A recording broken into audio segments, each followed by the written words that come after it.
Thanks for coming on to You are welcome. the Eddie conversation. Here we are. The Eddie. And you are Justine Reyes. I am. I am Justine Reyes, the owner of True Talent Agency and Take Two Performers Studio. Great. Yes, how else? Okay, when I think of Justine... Oh boy, I'm afraid. What are you going to say? All right, I guess before we get started too, we have some wine here. Oh, yes. That's what you think of, isn't it? What did you, think of wine. What did you pick for us today? What is this? Shoot. I totally forgot what it was. Gosh darn it. It's all good. It's some Tribunal. Tribunal? Do we cheers? Yes, or? Cheers. Cheers to 2020. 2020. Being over. Yes. All right, so when I think of Justine, I think of... Besides wine, I think about, I guess like talent manager, right? Like casting agent. I'm not really a manager. Right. You manage talent. No. All right, let's clear that up. What do you do? Talent agents are different than managers. All right, we're starting off good. Right. So as a talent agent, I have a pool of talent that I submit for jobs, whether it's acting jobs, print jobs, models doing runway shows. A manager kind of manages a person's career, so advises them, which I really do that too, but technically I'm not a manager. Yeah, it's not really, okay. Right, but... So talent agent, go on, I was just going to say also because Reno's so small, I'm a casting director also. So I do a little bit of everything. Casting director versus talent agent. Can you talk about the differences there for the people that don't know? Like, okay, because I think about you're being, like you said, Reno's small. Mm-hmm. You are almost like the gatekeeper of sorts on the on the talent here. And I know like a lot of people that I've interacted with, kind of like you're almost like an intimidating. Oh my gosh! Intimidating force to be like. See the big tall doors. That's the first step. Yeah. So we're in your office right now. So being that somebody that wants to get involved in Reno in that sort of scene, like you're the one kind of to go to. So how does one know whether or not to talk to you as a talent agent, or like how does that work? And there's also Take Two. So it's which is training for actors and models and singers and dancers. And I think that the general public's kind of confused on the difference between a casting director and a talent agent and a manager, which they should educate themselves. It's super important to know the difference. Casting agent. Okay, say it again. So casting director typically works with the client. So, for example, Mustang. When we worked on Mustang together. Feature film. Right. The casting director is working for the film, casting. The casting director reaches out to agents to get the talent. But in Reno, because it's small and I'm pretty much the only one here, we sort of cut out one of those steps. And oftentimes the client will just contact me and say, this is what we're looking for. I don't even do a casting. We just pick from photos, or people do self-tapes. Yeah, because you yourself as the agent has brought to yourself the pool to cast from. Right. Yeah. And then other times people will want me to do a casting, like when we did the casting for all of the extras for Mustang, which it's called Nevada now, right? It's called, I think it's only in certain territories, like I think overseas in Europe or something. And why is that? Do you know? I think because I don't think Mustang is as common of a word. So being that it takes place in Nevada, it's kind of that's more the defining feature of the movie. But I haven't technically talked to them about it. But I think it's just that one territory. I think just Mustangs aren't probably a thing. So like, what's a Mustang? Instead of explaining Mustang, you're just like, oh, it takes place in Nevada. Okay. And Nevada's a cool word. Nevada's a cool word too. That's a cool, I like that title too. Nevada, not Nevada. Yes, yes. Correct. Where were we with that? So you're talking about when you were getting the extras together. Right. So they wanted to hold a casting. So we had, I think, about 400 people go through here. And they wanted street casting, meaning... They wanted real people. They wanted real people. So if the person was playing a security guard in the prison, they needed to have some kind of law enforcement background. And if they were playing a prisoner... an inmate. They needed to have an inmate. They preferred people that had been in jail. Yeah. The authenticity for this director was a big deal versus having an actor portray an inmate or whatever. Yeah. Right. Yeah. So I know that was a big deal for you back then. Very interesting. Trying to wrangle that specificity of that. And then ethnically diverse. And as we know, Reno's not extremely diverse. Okay. Yeah. I don't know. You know more about that than I. Anyway, had about 400 people go through here. Casting director that was the main casting director. I was casting for extras. He was here also from New York. Right. What? Okay. When you're talking about Mustang, because I'm thinking about my perspective, the only experience that I got watching the casting process was, I think there were certain days when the director had access to like the pool of talent and just was looking at headshots, and she was kind of just swiping through people. Right. And I guess down in Carson or something doing that. Right? Yeah, and she would just like swipe through, right, and be like, all right, this person, okay, this person, and it was kind of interesting watching the real people versus the actors. Right. Like some people just had selfies as a photo. Some people had legit headshots. And I think that helped kind of her too. It's like, oh, this person looks too professional. Like it was, I don't know what was going through her mind. But so sometimes it could be in your favor to being picked out. Like not, in this case, not very often. Not very often. Not very often. I'm just saying, it's kind of interesting in this case. Yeah, definitely in this case. She wanted people that were not actors. Yeah. But I guess how often does that film come up? Do people remember that film around here, or is it? I think they remember the casting part of it, and of course the people that landed some roles, even as extras, they remember it. They still post pictures all over Facebook. They still now that they can post pictures on Facebook. I don't think I've seen those. Oh really? I don't know, maybe. But. Yeah, I guess that's like the biggest movie that's come across here. And what was the biggest movie prior to that? Do you remember? Because this was like 7 million, and I don't remember a movie like that coming through like ever. But gosh, I think the last one, Nowhere, Nevada, but I don't know what kind of. Do you know? Are you familiar with that? I don't know much about it. That was before I was casting and. No, I don't know much about it either, actually. I don't think it was that. It was probably 6 figures versus 7. Oh, okay. But, okay. Yeah. I guess my experience with Mustang was kind of, you kind of helped get me in the door with them, which was really nice. I did. I remember that. That was cool. That's right. Thank you. Thanks for bringing that up. Yeah. Yeah, because when I think about Reno and my transition into like freelance in the film space in general or whatever, there weren't. I just feel like, I don't know how to say this. I feel like I did a good job I try to my best to put myself in a situation where I could be open to receiving such a, like being available for that amount of time for something isn't something most people are able to do in this town even still.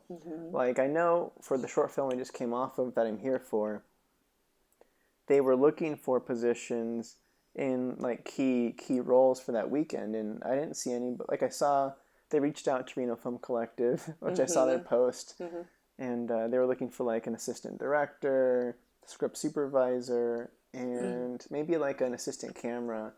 And I didn't know that until after we had wrapped when I saw the post, but they didn't have anybody from Reno in most positions, so I don't feel like there's not many. You know, the only reason I knew about that film is because my son ended up being in it, and that was because my ex-husband has a martial arts school, and he knew somebody that was involved. Anthony, I think. Yeah, Anthony is a director. It was a short film called Two Bears. Two Bears, yeah. And all Native Americans. Yeah, it was in the cast, right? Primarily, I believe. Yeah, it was a Native American story. So they didn't really reach out. I didn't know anything about it, and they certainly didn't reach out for talent because they had their own pool. Yeah, I think they even got some talent from like Los Angeles. Like it was really? Okay. People were coming from not here for the thing. But as far as the crew side, I just feel like I don't know, whatever. So they didn't use a lot of local people for the crew? Yeah, like I think because I was a part. We can also talk. We can reminisce about. I don't know. Desert Shadows was a film that I was a part of. Mm-hmm. But the DP Miles was a key grip on this short, and he brought along Damien, who helped us on Desert Shadows for a few days too, and then a buddy, Cody Hamilton, came out on the art side, and he did art on Mustang too. He was like a painter and helped the art on for them. So, but other than that, it was all like Los Angeles crew. Right. I think, and this came up with Mustang too. People don't. There's a very small percentage of people that do this for a living here. Right. Really, not many. So they have day jobs. Because I remember when things changed with the filming of Mustang. Oh yeah. And that affected how many extras we needed. It was, you can't call people at 11 o'clock at night and expect to have 60 extras the next morning. Right. Because they all have jobs. Yeah. So that's definitely the case here in Reno. So I guess that was my long way of kind of getting around to saying that I feel like I almost ended on it by default just because it's whatever. But still thank on you. Mustang? Yeah. Yeah, because that was 28 days, right? Yeah. I don't remember how was it that many, but I did a couple weeks of pre-production plus the shoot plus wrap, like a wrap week. So it was like a long October, November. That was a nice one. That was nice. But I don't know what I'm trying to say about that. I don't know, but that was my first time doing anything like that, and I was happy when it was over. Yeah, it was. It was an experience. I learned a lot from it. Yeah. So there's that. No, I guess I don't know. For me to talk about myself a little bit more, really quick. Go ahead, Eddie. Mustang. Like it's a weird. Okay, I'll get back to you in a second. Mustang was the bouncing board for me to Los Angeles. So that was my first time experiencing what a script supervisor was, and that's what I do down in LA now. So that's kind of like, that's kind of how life works, right? You have an experience. So basically what you're saying is I have been responsible. You're the reason. You're the reason. Of course. Okay, the first big movie that I remember a lot of people got hyped about, and you were a big part of it, and it was my first time meeting you, is there was a little movie called Logan. Oh, right. That was the first time we met? I'm pretty sure. In person, at least. Huh. Okay. They were doing extras for like some sort of pickup scene. Right. It wasn't even like a scene. It was like like a plate, like a VFX plate. They just needed some driving city shots to overlay onto a shot of somebody looking out a window. Whatever. It was like reflection off a window. They were looking for the casino town. And okay. That was the first time that I had met you. Was I wanted to see what was going on, and I think you showed up down there that night with your camera and everything. They were looking because they had like a list. I think I had somebody send me because you had like a short list of people that could come on because it was a nice paid extras, cool thing. Yeah. And middle of the night, and. February. Or yeah, like I didn't make the list, but somebody else sent me the email confirmation that they got. And I'm like, sweet, I know where it is. I know what time it is. Sneaky you are. And they wanted kind of like tourist-looking people. So I'm like, I'll take my camera because I look like a tourist with a camera around my neck. and I'll just show up and see what happens. And luckily, as things go, there was like somebody that didn't show up for their call, and I got to just fill in for them.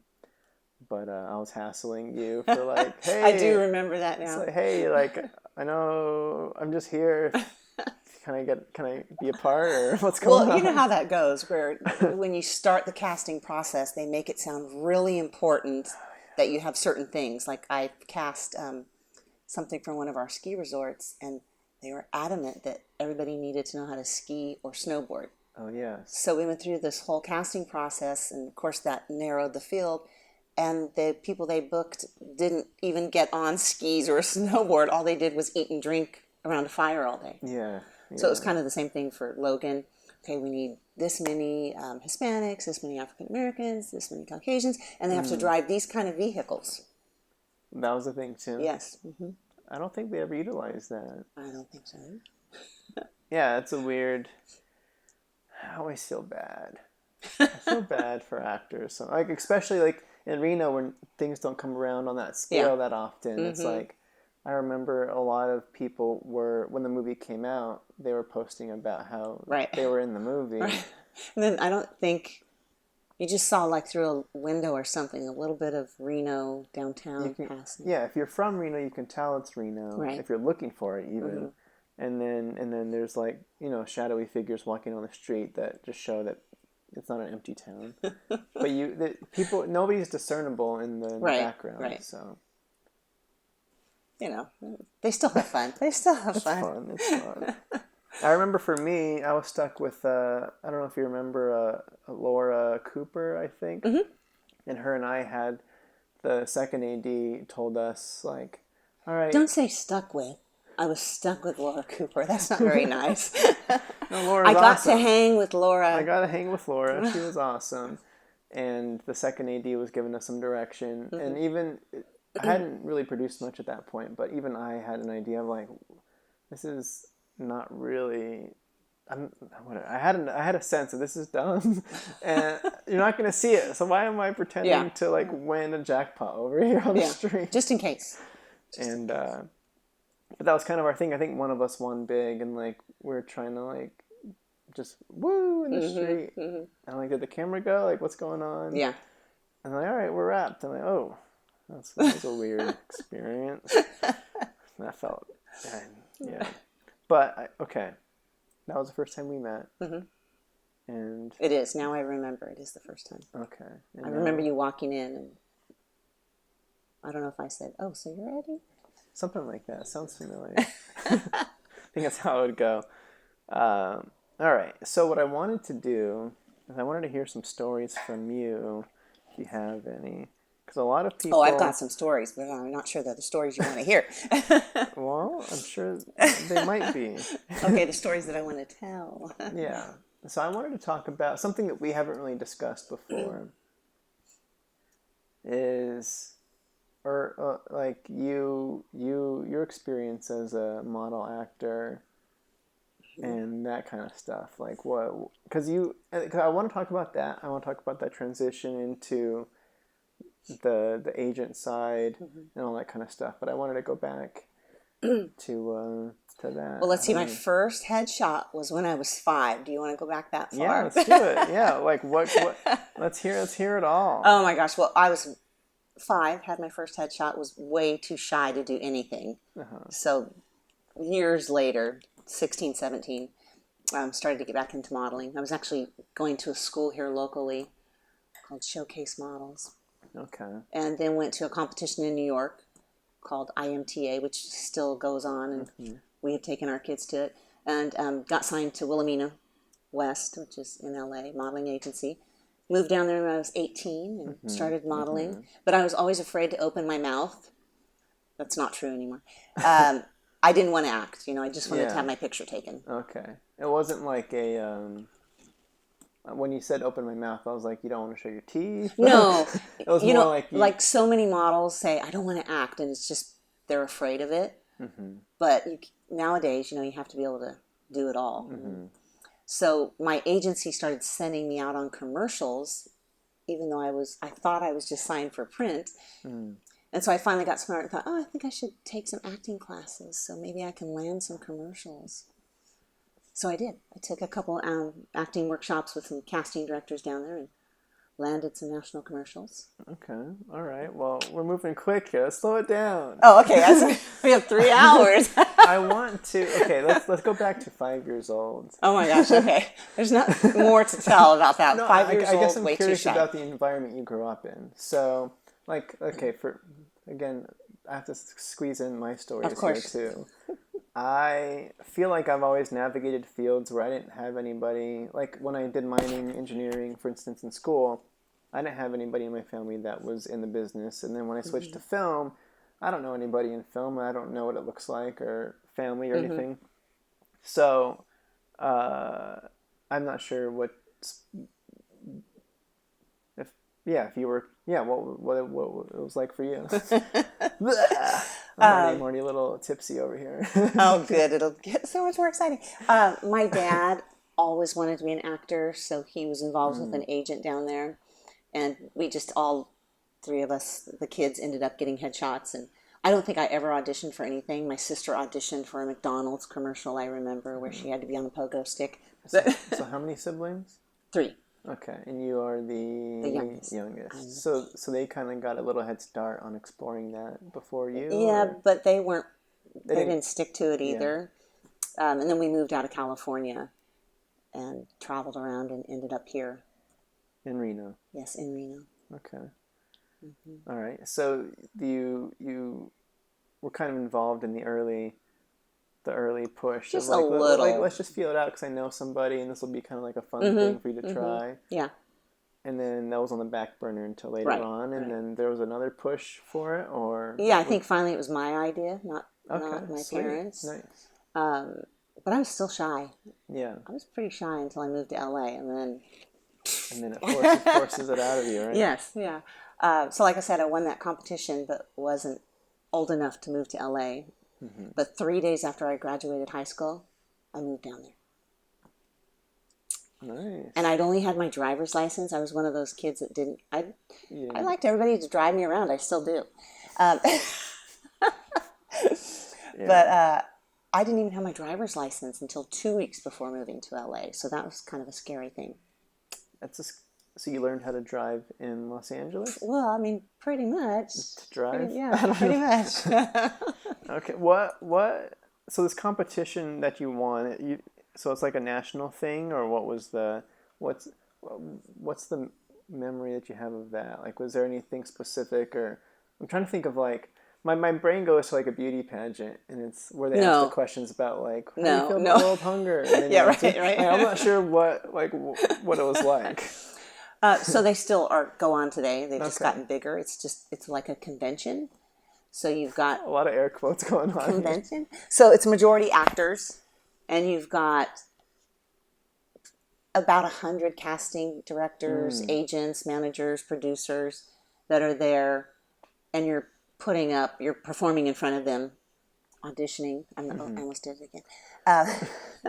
Yeah. So most people go with the hopes to get signed to an agent, but it's also an acting competition. So now for me, it's kind of interesting as the owner of a school, and we go to these same competitions that I went to. Yeah.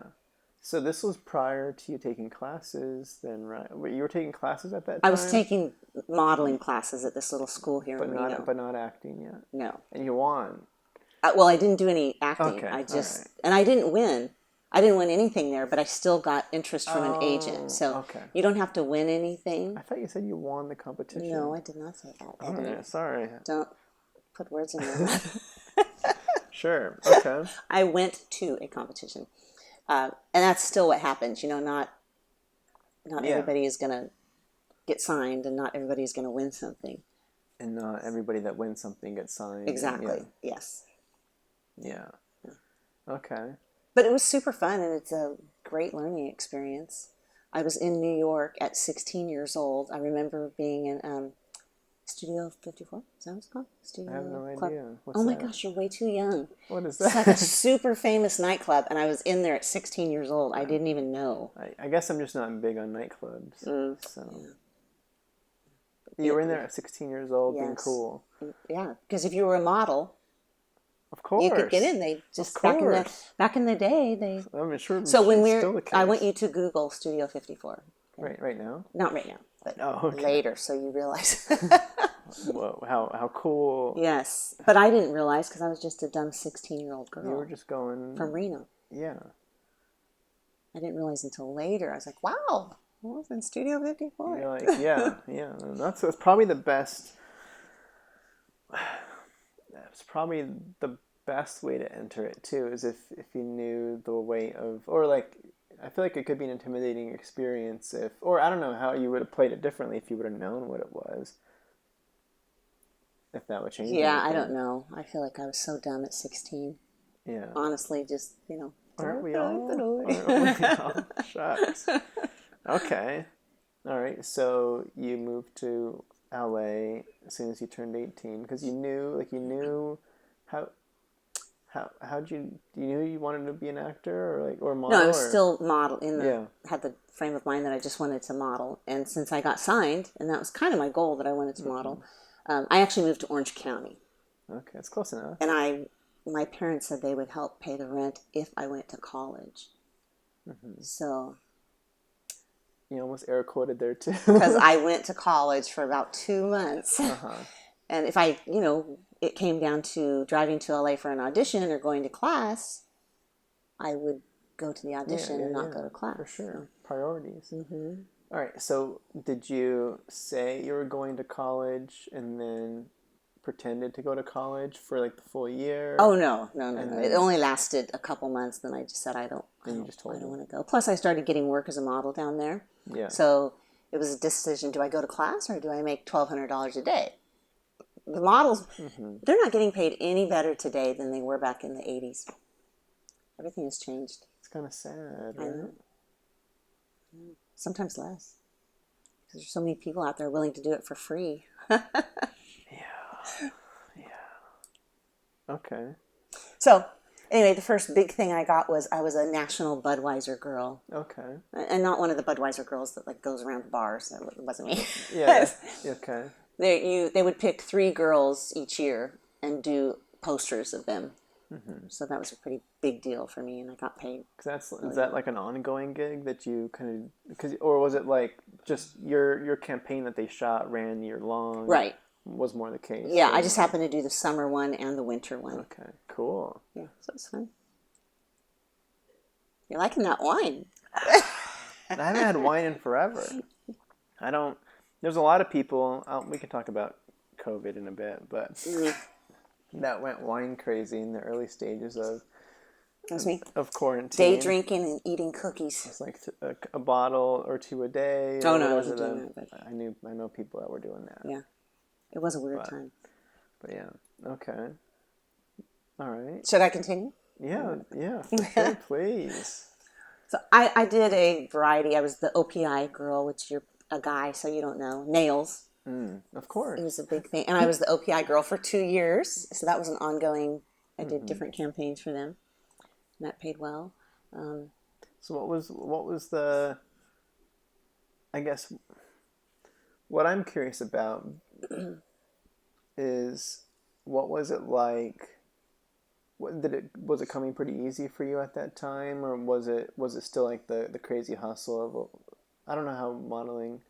I feel like it's the same as acting. It's driving all over the place, doing multiple auditions a day. Mm-hmm. You're stressed about what's coming. Like all that stuff was still in play, or was it like, I landed Budweiser, I'm good for a year? Oh no, same thing. It's the same hustle. Yeah. And I remember when I first got down there, I was auditioning sometimes 3 to 5 times a day. Mm-hmm. And we didn't have cell phones or GPS. We had the Thomas Guide. Yeah, I've heard about it. I've never seen one. And if you got lost, you had to get out of your car and go to a cell phone. Mm-hmm. Or not a cell phone. Payphone, cell phone. I was like, whoa. They had cell phones on the side of the street. Payphone. Yeah, so I don't even know how we survived. You just kind of had to do it. Yeah, just how I got lost a lot. Yeah. I did. Sometimes not in the best section of town either. Yeah. Where I was almost afraid to get out and go to the payphone. Yeah. Okay. But yes, it's the same hustle. And it's the same kind of thing where you get a job and then not get anything else for weeks or months or something. But sometimes you get a job that paid residuals, so that was good. Right. Yeah. For sure. My roommate used to always get so angry. She had a regular day job. And I would go to the mailbox and get checks out of the mail. She got angry about that. She was jealous? Yeah. Okay. Because I guess, okay, all right. So you were there doing your thing. It was going well, it sounds like. It was going okay. It was going okay. I was working. I think when I first got down there, I worked more. And then I started getting off course. Maybe enjoying the LA life too much. Yeah. All right. I don't know. Yeah, I'm just... Yeah. I was less focused on the business, I think, at some point. And then when I'd get a couple of commercials, that... I think maybe that was part of the problem, because you'd get a commercial and get residuals for a couple of years. And so unless you're a super focused person, which I wasn't at that time, you're like, oh, I have money coming every right quarter in the mailbox. And yeah. So you kind of started taking your success for granted, or was it like I don't know. No, I just think I was not very focused and wasn't sure what I wanted to do. You didn't know what you got yourself into. Is that accurate? No, I knew. I just... You knew? I don't know how you can know at 18 getting down there. But Well, no, you don't know at 18. That's for sure. Yeah. I just think it's... there are a lot of different factors. I think some people go down there thinking they're going to become big stars. I've talked to so many people from Reno, young kids, that move down there and then they move back in 3 months or so. And they're honest about it. They say, I thought I knew... When you say young kids, are you... like 18 to 21, 22. Yeah, that's common. They go down there and come back within a couple of months. And they're just say, I thought that I had what it took, and I knew what I needed to do. But they don't realize how hard it is to break in the door. And it's much harder now than it was when I got an agent. Now you can't... You have to have a referral to pretty much get an agent in LA. It's even more about who you know, which was already about who you knew, I'm sure, a bit. Right. But there's no other option now. It's kind of the default.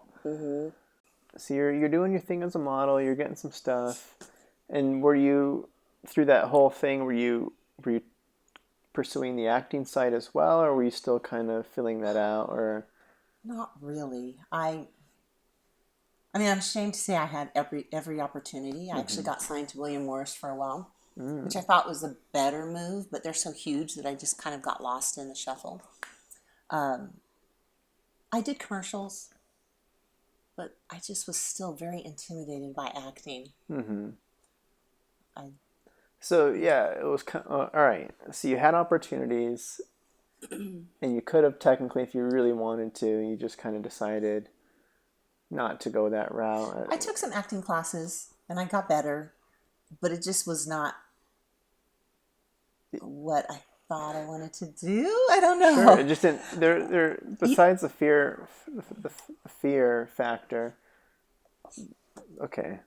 All right. I didn't grow up thinking I wanted to be an actor. I definitely grew up thinking I wanted to model and sing. So, although I did some acting, mostly commercials and a very obscure movie that's become very famous. Now, that's really going to make people wonder, right? Because it's not that. Yeah, it doesn't necessarily sound like that. Obscure movie is... Okay. Sure. So... Obscure, but a cult classic. Yeah, I think I've seen clips from it that you've shared or something. Maybe or something else. All right. So, okay. I don't know. I'm curious to hear more about that aspect. So you had chances.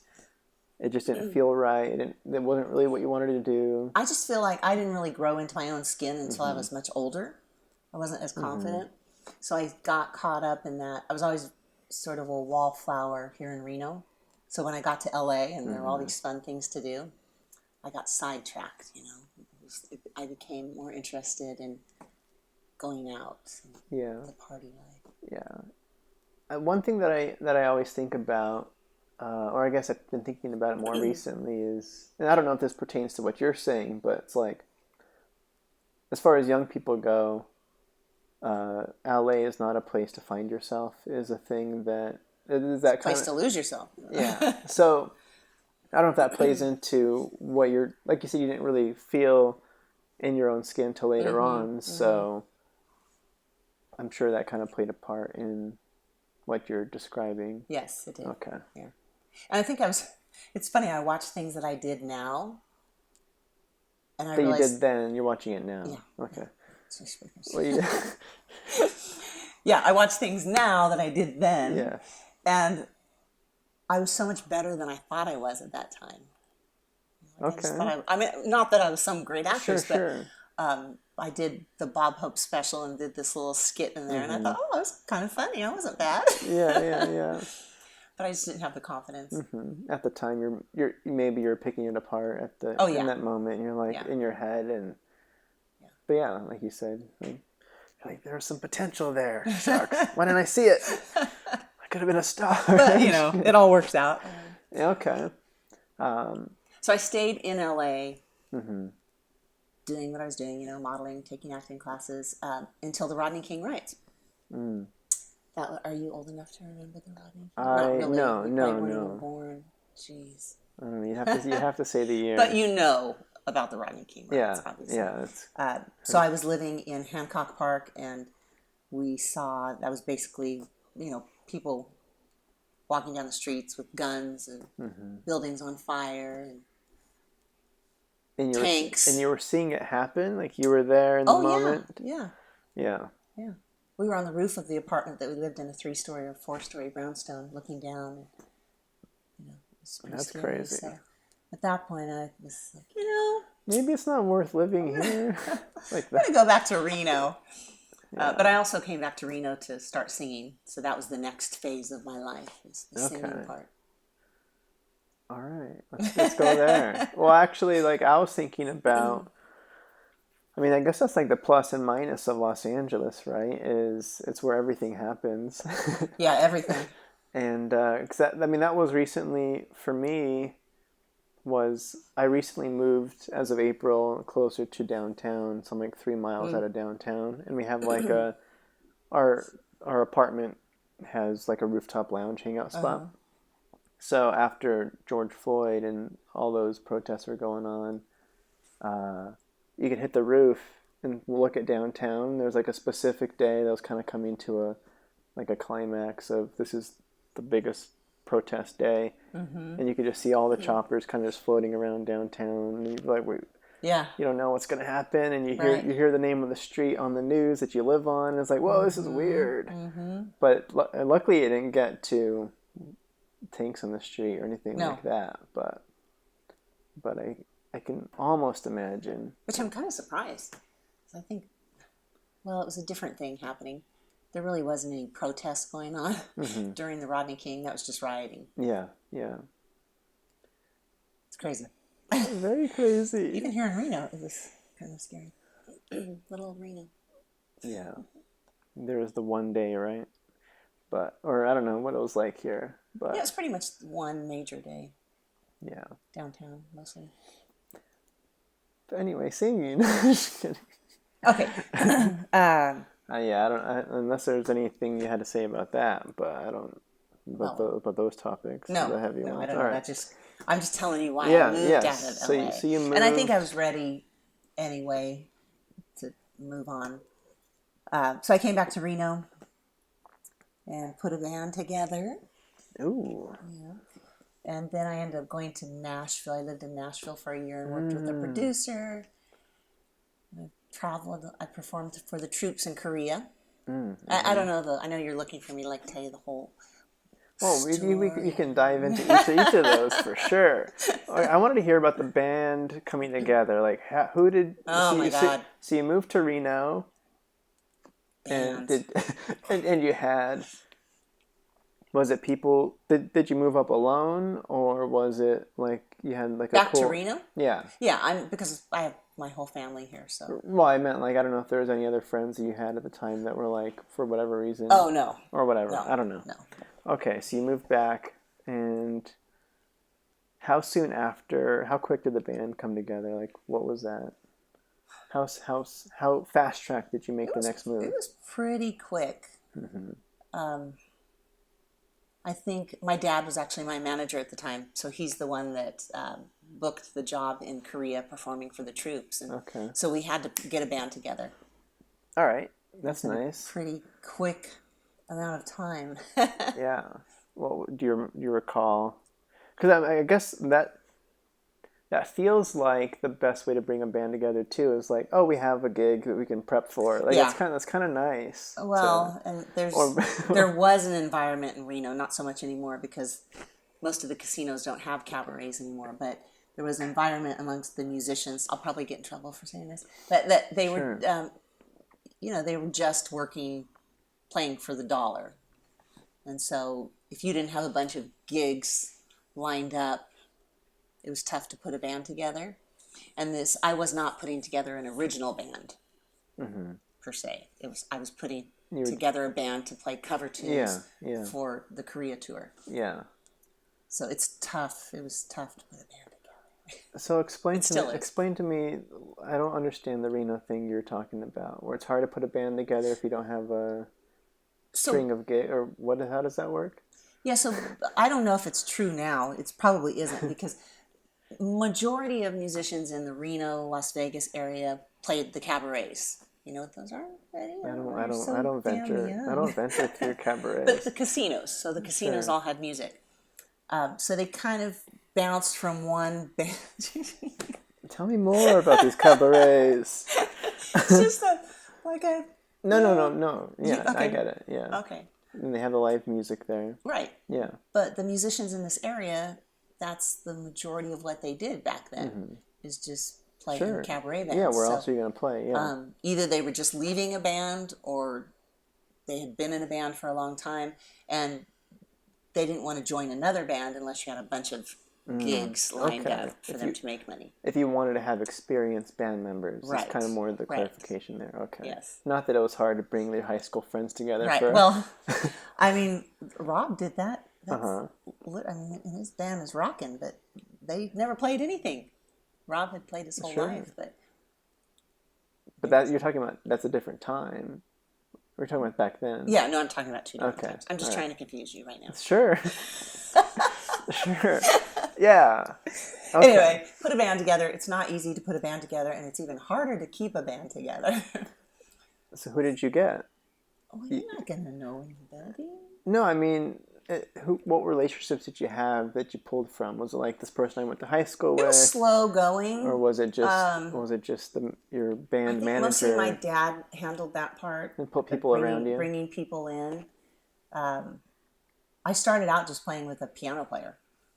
And just working with him, and then we did some little things together and just sort of built on that. But the band was always evolving. Yeah, and the pieces were shifting around you, but you were the consistent. I was the lead singer. Nice. It was Justine and. Oh, nice. And the and was changing? No, I was Justine and the New Frontier. That was the name of the band. Cool. I don't have any idea where that came from now, but. Well, you went with it. But, I had and the New Frontier. The whole thing of me getting booked in Korea because I did the celebrity tour. There's I think it's the DOD, Department of Defense. Yeah, DOD tour. And then there's the celebrity tour. So the DOD tour is pretty rough and you don't really get paid much. But I got on the celebrity tour because I have those posters. Okay. So. Yeah, sure, because the troops want, I understand. And yeah, I know. It's cute. And honestly, my dad he was the one that... No, I was just making sure the light was on. We're recording. I'm so glad you edit this. I'll do a minor amount of editing. Oh my God. You have to remind me. But sure. What? Did something happen? Your story's going great. Don't look at my eyes. Okay. Anyway, my dad is the one that booked that. And yeah, it was a pretty good deal. I did 11 shows over there. Every night we moved to another place. And it was fun. one show and, each night. And the band through that phase was consistent. You're talking about... Oh, yeah, because we were in Korea and it took quite a bit of money to fly us over there. Yeah. But they were just booked for those 2 weeks. That's it. Okay. So did that give a sense of, like, what did that feel like to be following that aspect of your dream, like being that you wanted to be a singer? It was stressful. Yeah.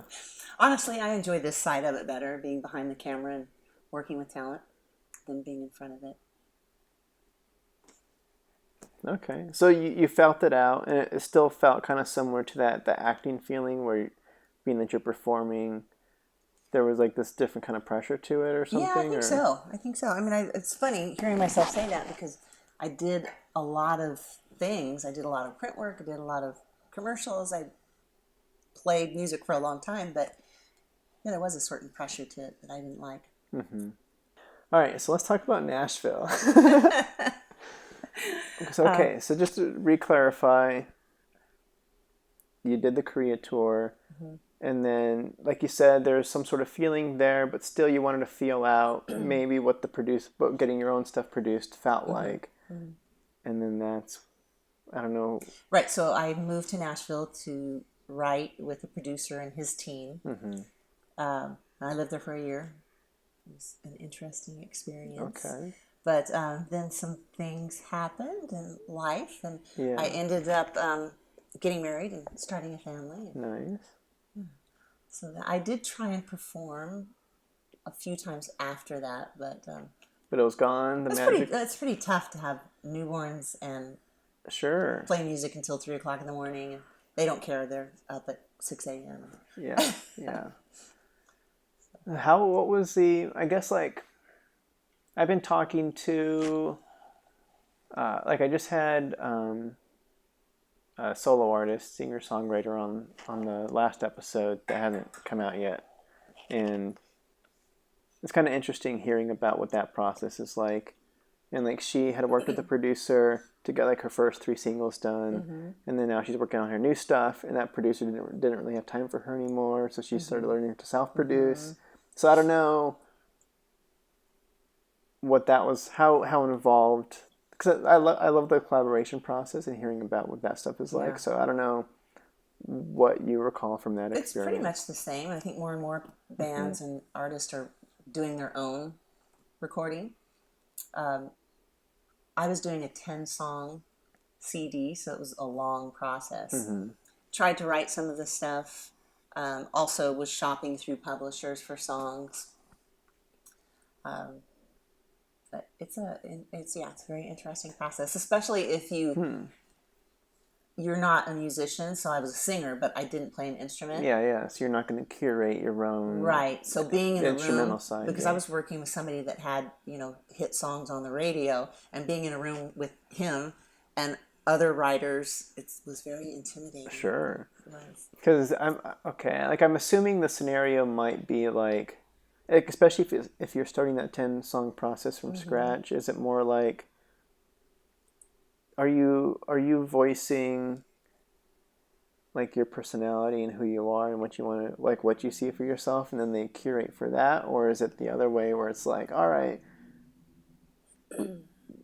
we can read you and we'll tell you who you are? Like, I don't know what, or if there's like the producer that I worked with, he came out to Reno and saw me perform a few times, and then you have a lot of conversations about the style of music that you want to produce. Yeah. And you were doing like contemporary country. Okay, all right. Well, I don't want to assume, right? Well, but I did think country, especially when you now. Yeah.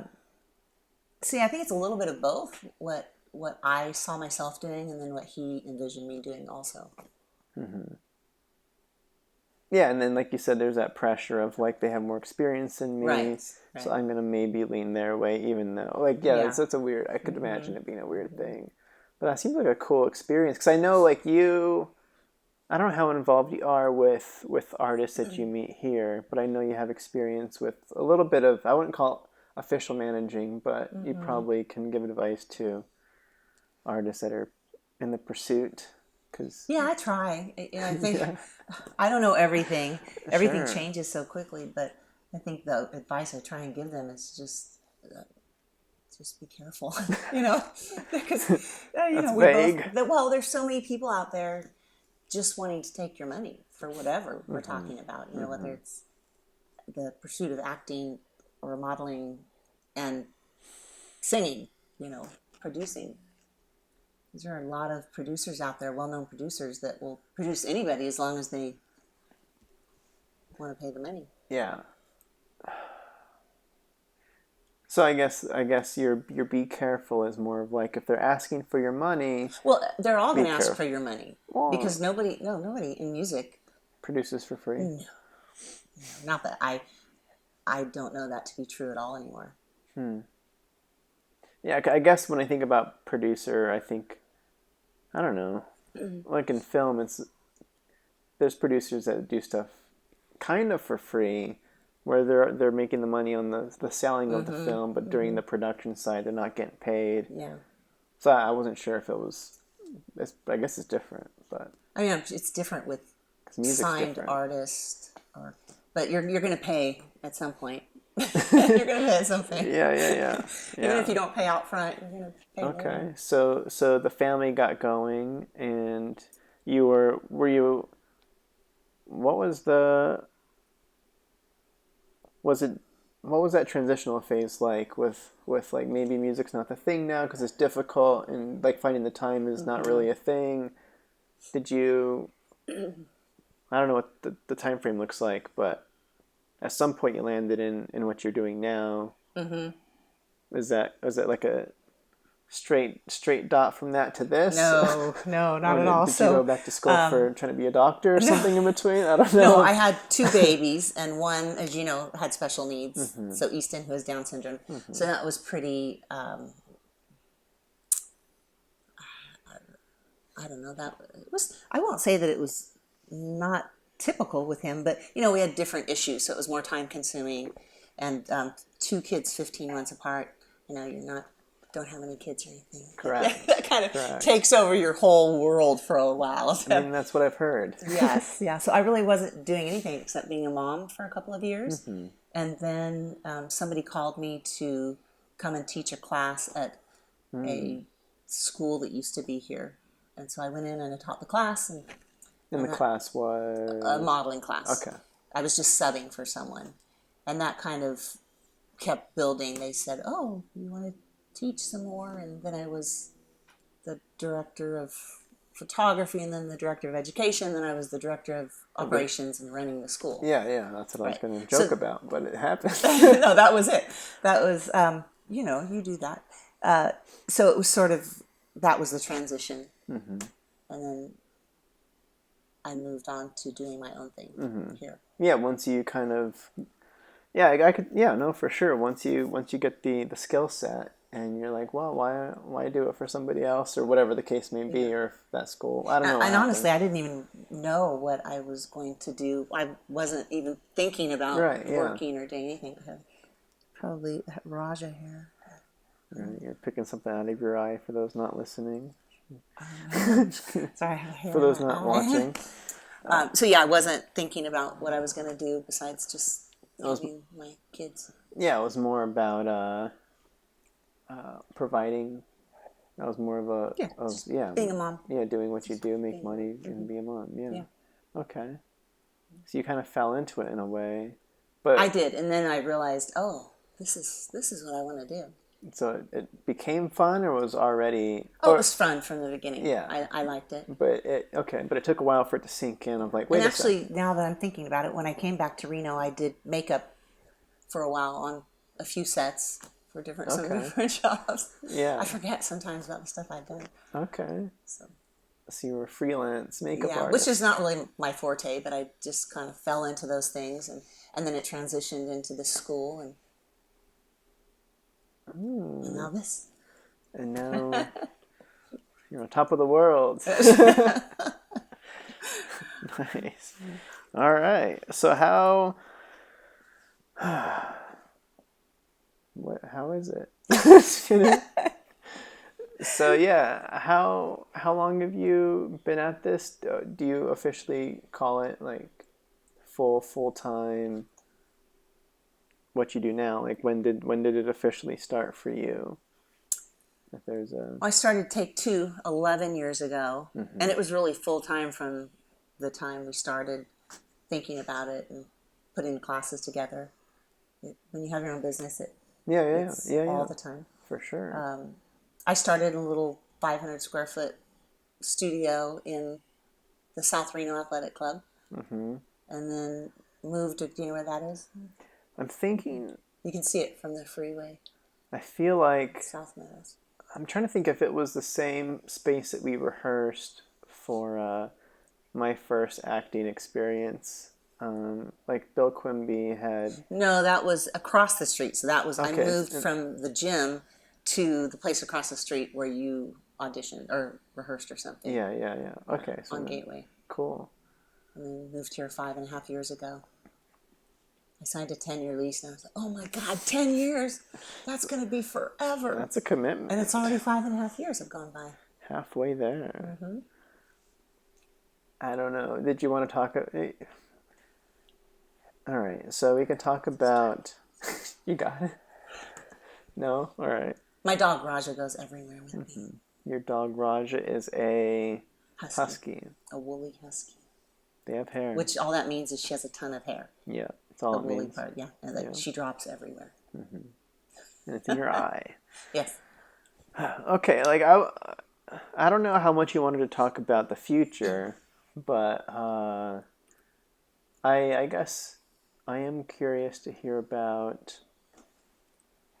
I mean, because it's been kind of cool ever since, like, we had met on Logan. Like, I've found a way to be best friends with you since then,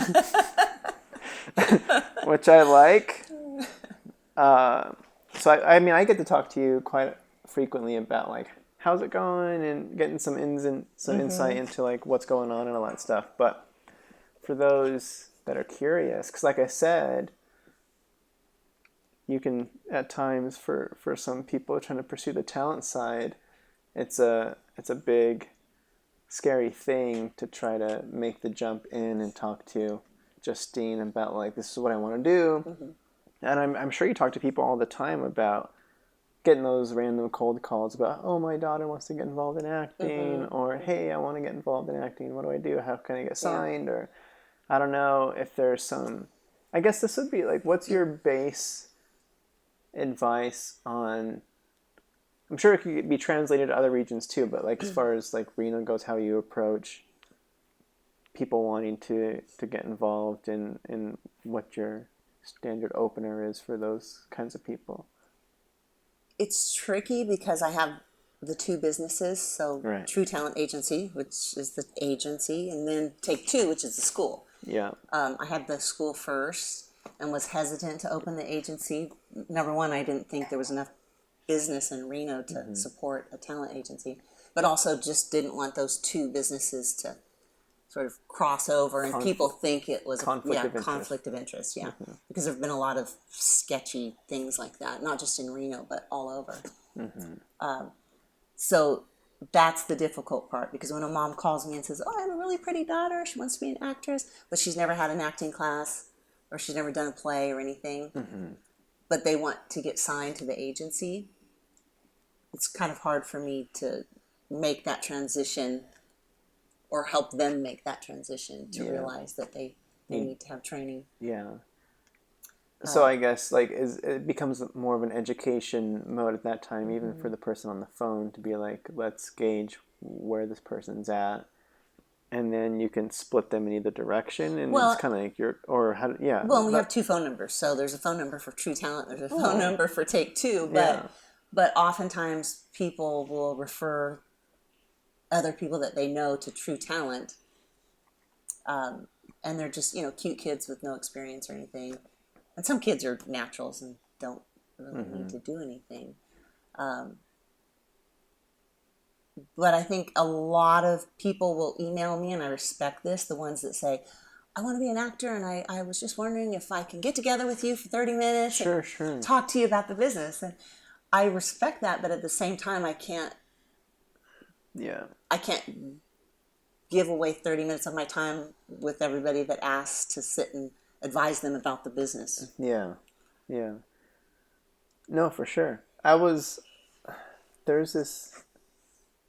a piece of advice that I just heard recently as far as optimizing your time as a professional, trying to get forward in the world and stuff. And one of the pieces of advice that I was trying to let sink in for myself, and you're kind of going at it too, is being be too busy for coffee was kind of the thing there. Is if they wanna meet for coffee, try to get it done over the phone. If they want to do it over the phone, can it be an email? If they want an email, can it be text? I know some people don't like that. Right. They want that face to face. No, face to face is definitely the most helpful experience you can get. Or I don't know. It feels like the person-person interaction is the best, but yeah, time is.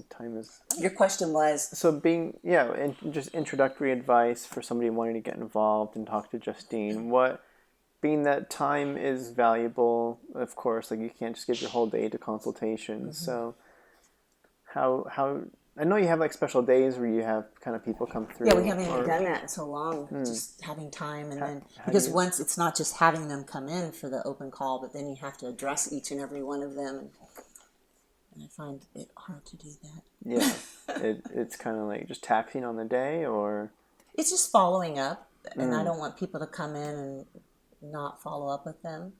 Right? Yeah, because that'd be sad. Yeah, but I think. This is my advice, not that everybody's asking, but well, I'm asking. Don't go through Facebook, Facebook messages. For me, I have to have it all in one place. Please, if you are, contacting me about business, email me, because you've got Messenger and you've got Instagram, and I just can't keep. And people try everywhere, I'm sure. Right. So those people I've had people get upset on Facebook where you didn't even respond. That's because I don't look at Facebook all the time. It's So I think reading what the agency says about how to submit is important, because it's very clear on our website, and there's a submit button just to go there and submit a couple professional photos. Oh my God, professional. That's a subject. Let me tell you. Well, I mean, okay. No, I don't mean by a professional photographer. No, for sure. But I mean, don't have Snapchat filters, with puppy ears. And be dressed, girl or guy, have clothes on. Oh, you don't want the shirtless pic of the dude? No, or girls. Or bikini pic? Right. So just nice pair of jeans. How else are you going to know if they're hot, though? Oh, my God. That's what they're thinking. They're like, I got to show it, right? I could show you some stuff. Yeah, so when I say professional, I don't mean go out and have a photographer pay a photographer to submit, but have a friend take a photo of you, cell phone photo, in a nice shirt, smiling, no makeup, and hopefully good lighting. Good lighting, yeah. And then a full body shot, and send those in, and be professional. No, it sounds cut and dry to me, but it does. You are asking people to read, which is. Or I'll get some submissions that just say, hey, I want to be a model. No photos or anything. So, of course, I'm not going to answer There's those. no response there, yeah. Hey, I want to be a millionaire. Yeah, because, like you said, a lot of people reach out via the talent agency, because there's the two routes, I guess, with you specifically. There's the route where Justine helps me make money, and there's the route where I'm paying money. Right. So, of course, I want to aim for the how do I make money. Of course, everybody wants to get signed to an agent. Not everybody wants to do what it takes to do the work. Get signed to an agent. Yeah. So, I could see how it's hard to... Because that's the default thought, and then you have to somehow... Hopefully they realize that they need this, or however it works. That's the mindset, because so many people... There have been so many scammy companies out there. So, the whole thing is, you don't pay anything. You're not supposed to pay anything. If they like you, they'll pay for it all. Well, that's not... I mean, in the 50s, I think they paid for you to get your hair done and buy you clothes and stuff. But even in the 50s, whatever they paid for came out of your paycheck. Later on. Yeah. So it's if you want to be a pilot or a doctor, you have to go to school. So you have to go to school to be an actor. There's some famous actors that still take acting class. No, for sure. You gotta keep the. It's like going to the gym. muscle. Mm-hmm. The muscle in shape. Yeah. Yeah. Okay. So that's the intro. That's the person trying to get involved in the space. And I don't how is it pretty consistent on people reaching out, or does it fluctuate, or does something happen in town where there's like an inflow of? It's pretty consistent. I'm surprised because I'm just in little old Reno, so I feel for now. I can understand why agents in big markets only take referrals now, because the amount of submissions they must be getting are crazy. It's too much. Crazy. So you're almost going the same route. No, I mean nowhere near, but there. Yeah. You could. I get a lot of submissions, and I can't respond to them unless I'm interested in them coming in. That's probably something people need to know too in this business, that if you submit or you audition for something, you only hear from them if you get it. Oh, they're like, hey, did I get the thing? Right. I'm still waiting. Right. It's been a couple months. Still waiting. The ad said. Yeah. It's a hard business. I need to make sure I have to call into work tomorrow or not. All right. Cool. So then the people that do get involved on the, I don't know which side is, I don't know, this is not the proper way to ask the question, but is more interesting to you. Which side is more fulfilling for you? Is it seeing the people growing and then, or like that side, or is it seeing people kind of reaping the rewards of the growth that they've already, like, I don't know, or if it's different? Oh, so it's much more rewarding to see people that have come up through Take Two, like kids like Jasmine, who started at 12 and had baggy pants and an attitude. He still has an attitude. But his pants aren't sagging. That's much more fulfilling to see these kids that come in and develop and then have some success in the business for sure. I could see that. But it is fun when like a young mom or something comes in and she's just pretty and says, people tell me I should model. And she has a great look, and then she ends up booking a bunch of jobs. And I think one of the best things somebody told me is, they said, every time I hear from you, Justine, it's good news. Oh, that's nice. That's good. I like hearing from Justine. Yeah, I like that. Yeah. Okay. Are you still, because I know you transitioned into teaching recently. Oh. Is that still going on? Yes. All right. I love it, but I hate it. Because you are, just to clarify, you had to pick up some slack for... Just, I changed some instructors here at the school, and so I had a couple of classes. And, I have instructors that also have day jobs, so for them to teach every single class here at night and then have a 9 to 5 is rough. Yeah, so you specifically teach, it's preteen... I teach an preteen on-camera class, and then the tiny little ones, 4 to 7-year-olds, which I love because they're so funny. Is that more than you were teaching before? I felt like you're only doing one class. And I also teach 2 online classes. Oh, dang. Okay, so what? All right, so we had... So when all the COVID stuff that everybody's going through, when everything closed down, we closed down for 2.5 months, and we took all of our classes online. And I would say about 80% of the students stayed and took classes online. And then when we reopened June 9th, almost all of them came back in person, but there was this small little percentage that still don't feel comfortable. So that's the online class that I teach. And then it's just that small percentage that you're teaching. So it's like... Yeah, but it doesn't matter. It's still, whether it's 10 kids in a class or 3, it still takes up that hour. But it's a separate hour. Yeah, it's a separate hour. Okay. It's not... it's not the same time as the other class. Yeah.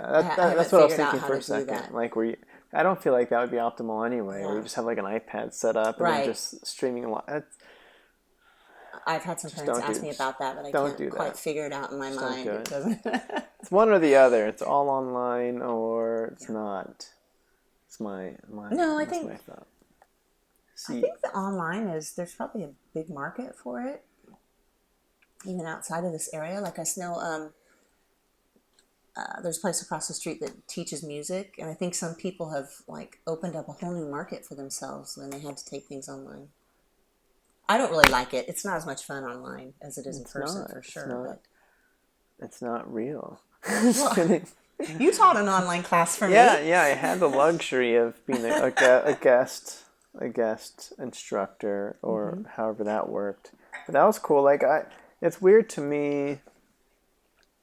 I'm trying to put myself in the actor's shoes, where it feels like, I mean, it's a win-win temporary situation to where, I think I might have mentioned it to you too, where I like the idea of, if you're an actor, being good in these situations is key anyway. So you might as well get good at it, because the way the world's working anyway, you're more likely to be self-submitting via the same method that you're Zooming on class. So, and that if not even you self-submit, but then you have a live audition through Zoom. Easton and I did one of those recently for a national commercial, and we got a call back. And so there's the director, and there's the casting director and the camera guy, and you're auditioning virtually, and they're directing you, and it's just like being in the room, really. Except it's not.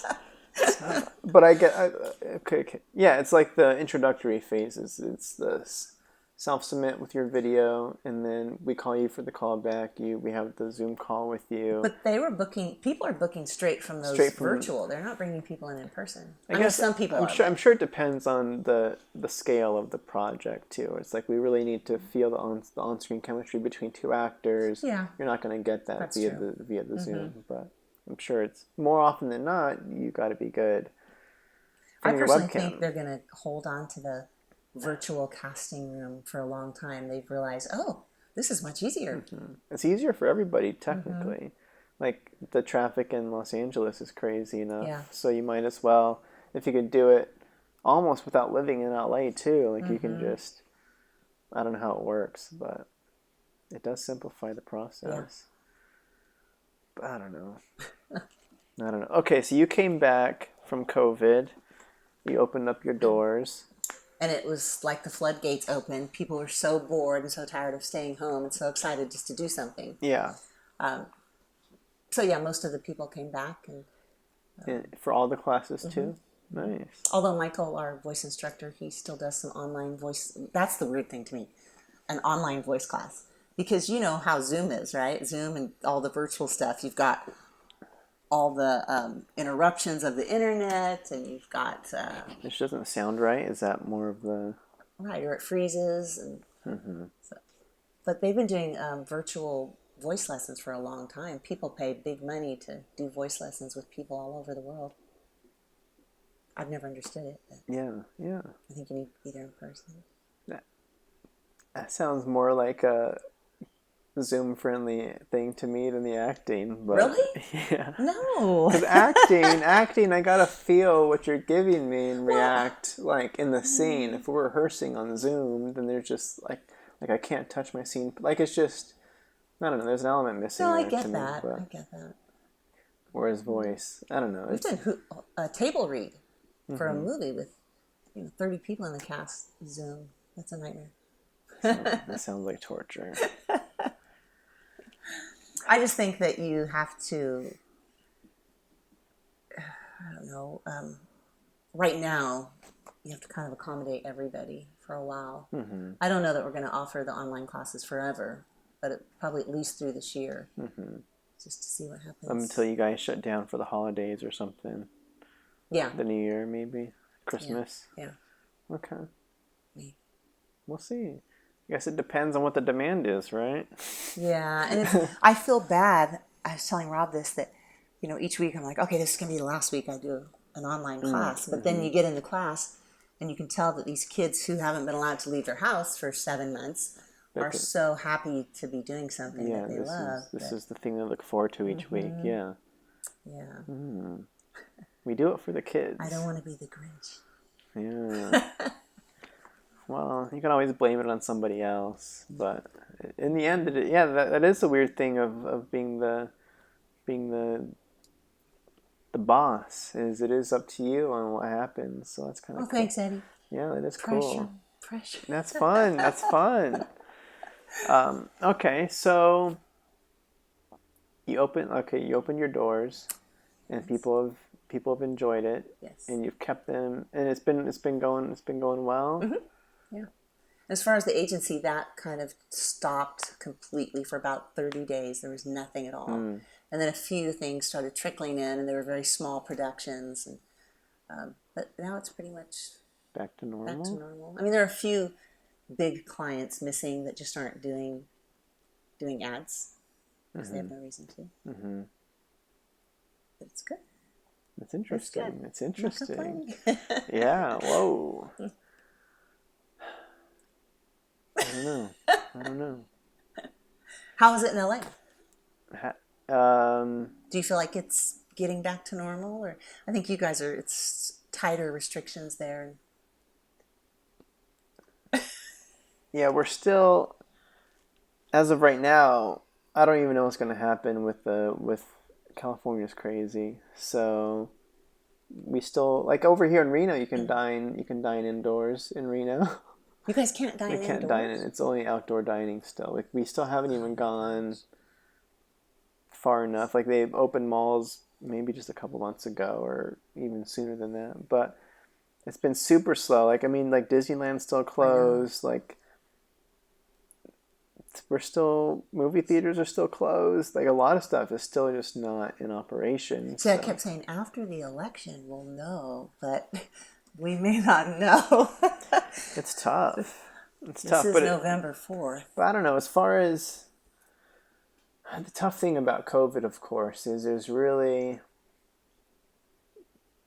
nothing to be done to really be safe about it. The only way to be truly 100% safe and make those people happy that need 100% safety is to not do it. Mm-hmm. So whenever I think about productions that are going forward anyway, I think about like, well, why are we even, like, what good is this temperature check at the door doing for us? Like, I could be, what's the term when you're not showing symptoms? I could be asymptomatic. Like, so you're working on productions all the time. Do you have to have a COVID test every time? I got my first COVID test for the short film we were doing out in Reno. You still had to have and that was my first time. Did they do both nostrils way up into your brain? It was a swab. Oh, it was a fast. It was the mouth swab. And that was like a 1 day turnaround. Correct. I was happy about that. Mm. But no, the other productions I had done, it was just the signing away. Like, have you been in contact with anybody with COVID? Like the whole 14-day thing. Every day you check that thing in, you sign the box, you get your temperature check. I'm surprised because here in Reno, everybody has to have a COVID test. So it's kind of all over the place. That's the issue. Is like some productions require the COVID test daily. Some require at the beginning before you show up. Some don't require it, and you just have to sign stuff. Like it's just. Yeah. And then of course there was the whole news of Robert Pattinson. They came back to shoot. He's shooting the Batman right now. He's the new Batman. Who did you say? Robert Pattinson. Oh, I thought you said Rob Pence. Robert Pattinson. Is he related to Mike Pence? No. Robert Pattinson. Oh yeah, what happened with that? He's playing Batman, and they released a trailer recently, which is super cool.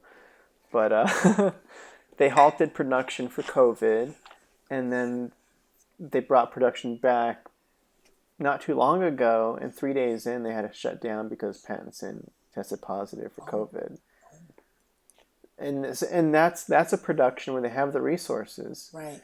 If you can't keep your lead actor safe with the millions and millions that you have to back up and do it right, then how could you trust a non-union production to come back and do it right when they don't have the resources? It's just like it's just all sketchy. So it's kind of coming back. I don't know.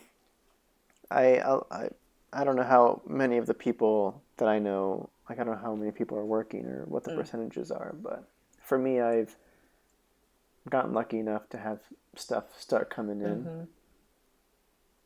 But I'm expecting 2021 to be a good year. Let's hope, right? Fingers crossed. We're supposed to go to a convention in LA in January. Like the convention, the IMTA thing, but it's the industry network. Yeah. With 16 of my actors here. mid-January, I'm hoping. I don't think that's going to happen. That's my prediction. I think so. Because I submitted to a couple of film festivals that are playing in like November, maybe like this month, or they're. I get the notification if my film gets in November, Right. and they're happening like late November, December, or January, or something in that phase, and I'm like, these are gonna go, and they're LA local, and I'm like, these are probably gonna go virtual only. Like, I don't see it. LA is too crazy. It's not gonna flip by January. But I guess fingers crossed. Fingers crossed. I'm just going with the facts here. I'm going with the track record of it's been intense down there. Now, what is your favorite? What are your highlights of Take Two? When you think about, I know, like, I've taught a couple workshops here. I don't want those to be the default answer. It's me, right? So I know as of late, the big story that I've seen running, as far as I guess like the entire city in general, is Jasmeet and Badawalia, and his jump. I feel like it's been almost a couple of years now since he's done it. But he got cast as the Blue Ranger in Power Rangers, which is super cool. And of course, he trained here, which is super cool. Still does, which is super cool. But yeah, I don't know if you want to, if we can give No, I mean, that's one of the best things. I mean, it's super exciting, especially since he's really like one of the actors that has really stayed consistent. You know, he never gets lazy. He would go to LA for an audition, turn around, come back, and be in acting class that night. Where, you know, other people are like, well, I'm so tired, I just drove back to LA. But that's never been him, so you have to give him kudos for that, you know. And he's back here. He doesn't think he's, you know, too his head hasn't gotten too big. No, I mean, well, I'm sure. But he still knows that he has to train, and he auditions, and, you know, he just recently did a short film here. So he loves acting, and that's what I think I saw a poster, and he was in it recently. Yeah, Capture Narcos. Oh yeah, that one. That's a short. Okay. 8-minute short that I think is going to Amazon. It'll be on Amazon. Yeah, it's just cool. I think it'd be pretty good. Yeah, it's cool stuff. You just have to work. But aside from, because he's the most recent, like I said, so I know prior to him, I know, I don't know, who else would, because I know... Luke Clark is a young kid that won the talent search that we had at Take Two years ago, and he's gone on to do This Is Us, and... That's right. Fisher. I don't know. I can't remember the name. Did this feature film called Fat Cam. Was supposed to do Three Stooges, but I think that whole thing with COVID kind of got stopped. But he auditions for some big stuff, and I think we'll see a lot of him in the future. Damon Nelson, who was the face of Guess and moved to LA, and now he's trying to... The face of Guess? Yeah. He's a Guess model. He's that model out in the lobby with the platinum hair. Very androgynous. Very Guess. Yeah, he's very Guess. And then there was that cool, like Grace was, one of the instructors was, I remember the hype of her being on, she got to make like American Idol for a bit. And that was kind of a cool thing. Well, Grace is just awesome all around. Yeah. She's a local celebrity, super talented person. Shout out to Grace. Yes. Grace is cool. Yeah.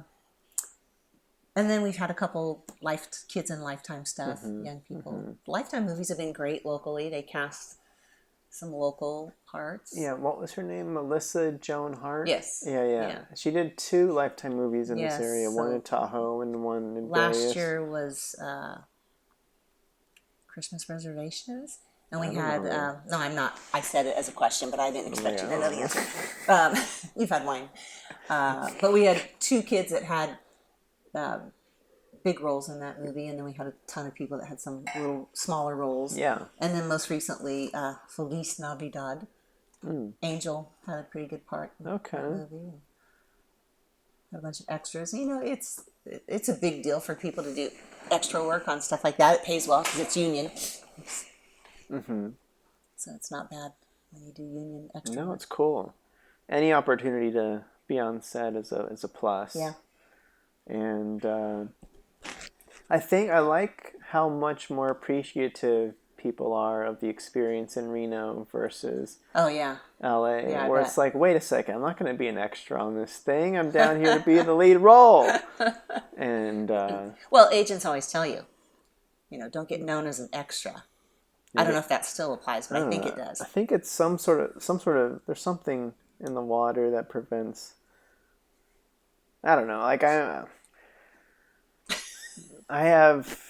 I know plenty of people that have moved down as an actor, and I don't know. I feel like being on set in any capacity is like, all right, sweet, at least you're there. Yeah, but you have a different work ethic from most people. I've always told you that. That's right. I forget that sometimes. That's true, you do. Please tell me more. So, Abby, tell me, how old were you? When I realized how great I was. Okay. But it's true, you do. Oh, thank you. Most people are not like that. I still say that's the Jazz too. He's got great work ethic. I do now, not so much then. But you didn't need it in the beginning. Supposedly, you just kind of coasted and things came to you. But I was cast as an extra in some kind of beer commercial. I don't know. I did a couple beer commercials, and I ended up getting a line or something. So you never know what will happen. You could get bumped. Right. Yeah, I mean that's something I think about with Mustang. Was because I came on, that was a weird situation for me when I came on as like an assistant to the production coordinator, office coordinator. That Eddie, he always always able to. Exactly, I'm good. All right, so I came on as the assistant to the office production coordinator or whatever that position is. And then I fell out of that because the person above me couldn't do their job, so they got bumped, and somebody else came in. So I was lingering for a bit, and then I was the assistant. Okay, I didn't know that's how that went down. And then and then there was an opportunity for me. This is another moment for me to tout myself here. There was a decision to be made when I had to pick up the director and some of the key crew from the airport, and drove them back to Carson City. And then when we got to Carson, the director was like, I need to be in San Francisco to like audition this girl. Kind of similar situation to the extras. Is like she has experience with what the role offers. And the producer's trying to figure out how are we going to get her to San Francisco. And I was put in a position, do I want to drive the rest of the key crew up to Virginia City to do some sort of scout up there? Or do I want to drive with the director to San Francisco? I did not know this part of the story. Yeah. So then I was like, well, the answer's obvious here. Like I cleared my day because I had a feeling something, like I didn't know what was going to go down. So I had an open day. And I was like, well, of course I would love to have the one-on-one time with the director. This is probably the only chance I'll get. And we spent, it's like 4 or 5 hours to get there. Well, plus, you must drive slow if it takes you 5 hours to get there. Well, you gotta drive safe when you're with the director. But I think we drove out there, just us. I think we grabbed like pad thai while we were there. Drove back. She covered for me on the drive for a bit. Was not the best driver. So then I took the wheel back. I mean, don't worry. Like I got my nap in. I could finish the drive because it was like dark and like like the over Tahoe, like the roads can get. Yeah. If you're not used to it, it can be kind of scary. But then that experience with her, those 10 hours I spent with her, caused her to have this like I was like one of the only people she knew. So when she was feeling overwhelmed, she asked if I could help her out, and I got promoted from my my lingering position rank to her personal assistant. And then that's... Oh, and then being that I was always close on set and I didn't really have any tasks to do a lot of the time because she was chill, I got thrown in as an extra like all the time. Oh, that's right. I remember seeing you when I like, saw the movie. It's like, we need somebody in the background as an inmate right there. And who do we have? Eddie. I'd have to run to costumes all the time and just put my jumpsuit on multitasking and do that. But I got to be an extra like 8 or 9 times in the movie just because I was there on crew. So when I compared, and then at that point maybe I was like half thinking about like, oh, like acting's kind of cool or whatever. But was it after that or before that when you came in and you auditioned with me for a commercial? For that radio spot? No, that wasn't a real audition.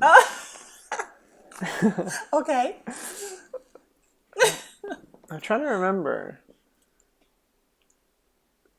I don't remember which one you're referring to, because I know there was one later on when you asked me to come in because you needed just more submissions. And then I was like, fine, I'll do it. And then I butchered that and I hated it. And I was like, yep, this is, yep. No, but I decided pretty early on that acting wasn't going to be my thing.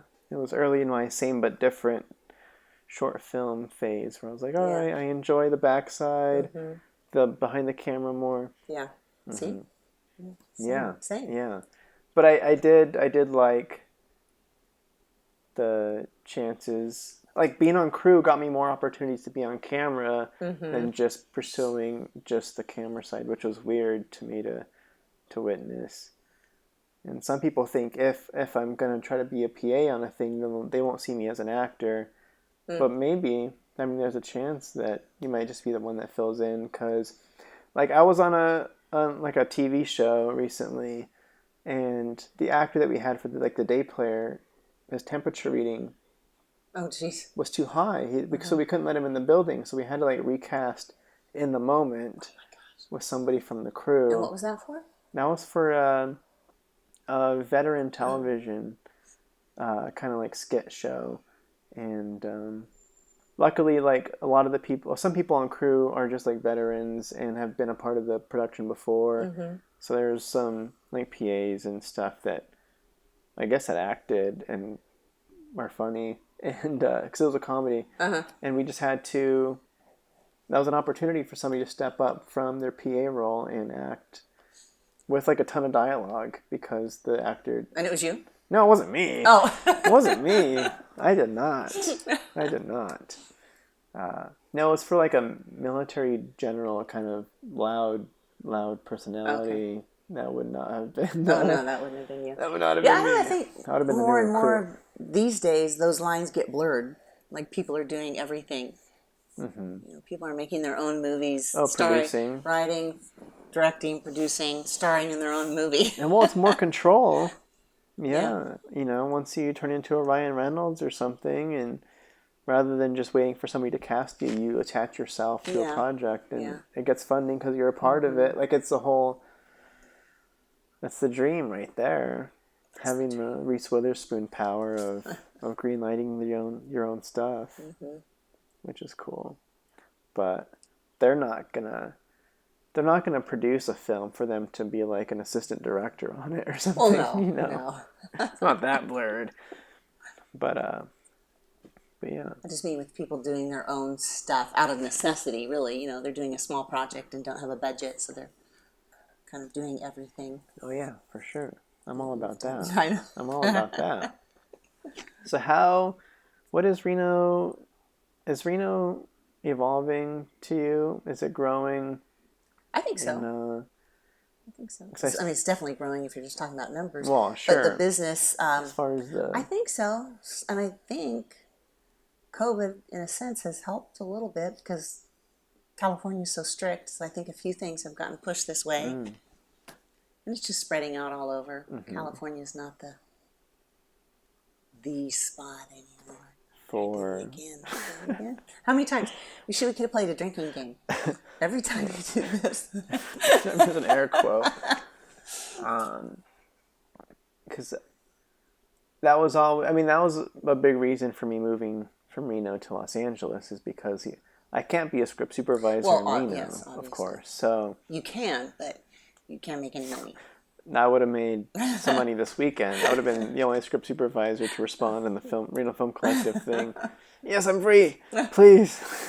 And then I would have shown up and not known what I was doing. What was that, like a what? Oh, I don't know. Sending a subtle message there? No. No, okay.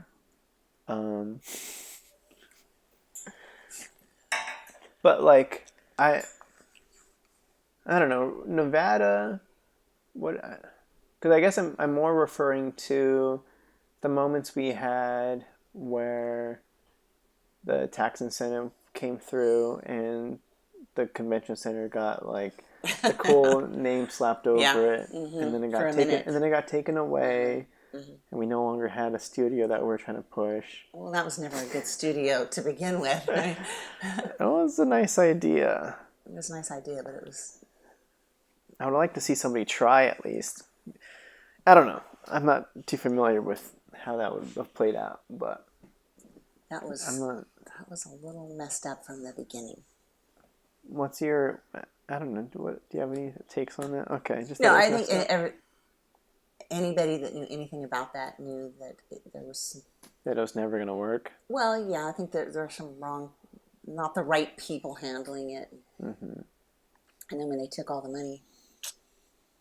It went from 20 million to 2 million.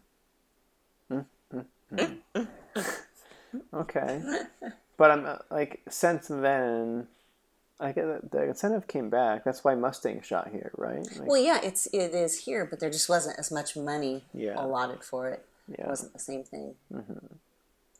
So I'm thinking about. When I was here, of course, I'll plug my little group called the Reno Film Collective. And my crossroads was, do I want to stay in Reno and try to build the foundation in which I can build whatever what I need here to exist? Or do I jump ship and jump to the bigger pond and try to grow on my own over there? So I don't know if the community has made any steps forward in that growth of that foundation here. I mean, it's only been 2 years since I moved, so it's not that much time, but I do kind of keep an eye and see what's going on. But I don't know what your perspective is. Not that I'm aware of. I think it's pretty much been stagnant or, stayed the same. Certainly nothing like that, like the whole studio and everything. It's not even been talked about as far as I know. What? Maybe you will, in 10 years from now, after you've done mega films and you thank me on stage when you win an Academy Award, you'll come back here. That'll be cool, huh? And create something. That's kind of the thought, right? But then again, the other part of me is like, does Reno deserve it? Well, that's not nice, Eddie. No. It's more of like, I guess with individuals, some things that I take. Let's say if an actor wants to get cast, and I don't see them doing the work, then I'm like, well, I don't know if I want to cast you because these other people I see hustling, like that kind of preference goes to. So when I see, I'm like, does Reno really want it? Like, I don't know if they have anything going on. Am I going to force it upon Reno to just shoot here because it means something to me? Or are people going to appreciate the work that I've done to bring a project back? Like, I mean, I would love to have the opportunity to shoot part of my Marvel movie here, and get some people involved, and that would be super cool. I've been joking about I want to take Squirrel Girl on in 5 years and add her to the cinematic universe of Marvel. And maybe have Robert Downey make a cameo in Reno. That'd be super cool. That would be super cool. That would. Yeah, but yeah, like I don't know, because I know like you are a resource in ways to. I don't know how much you think about. I think about it in a way of like giving back to the community in terms of like, all right, sweet, I have, like, you know, people, and people know you know people. So how, like, I think you have a lot of power in terms of kind of what's possible here, and I don't know what your take on that is. I don't think about it like that at all. Honestly, I'm just busy doing what I'm doing, so I don't. The other side of production, I don't feel like that's going to come from me. You know, I'm more of the actor side. And I certainly, I barely can keep up with what I do. I don't know, and you know, the production companies that we have here in town are super busy, but not doing film for the most part. Not doing like film commercial, work. mostly, yeah. So I'm not sure. Ellie Skyle.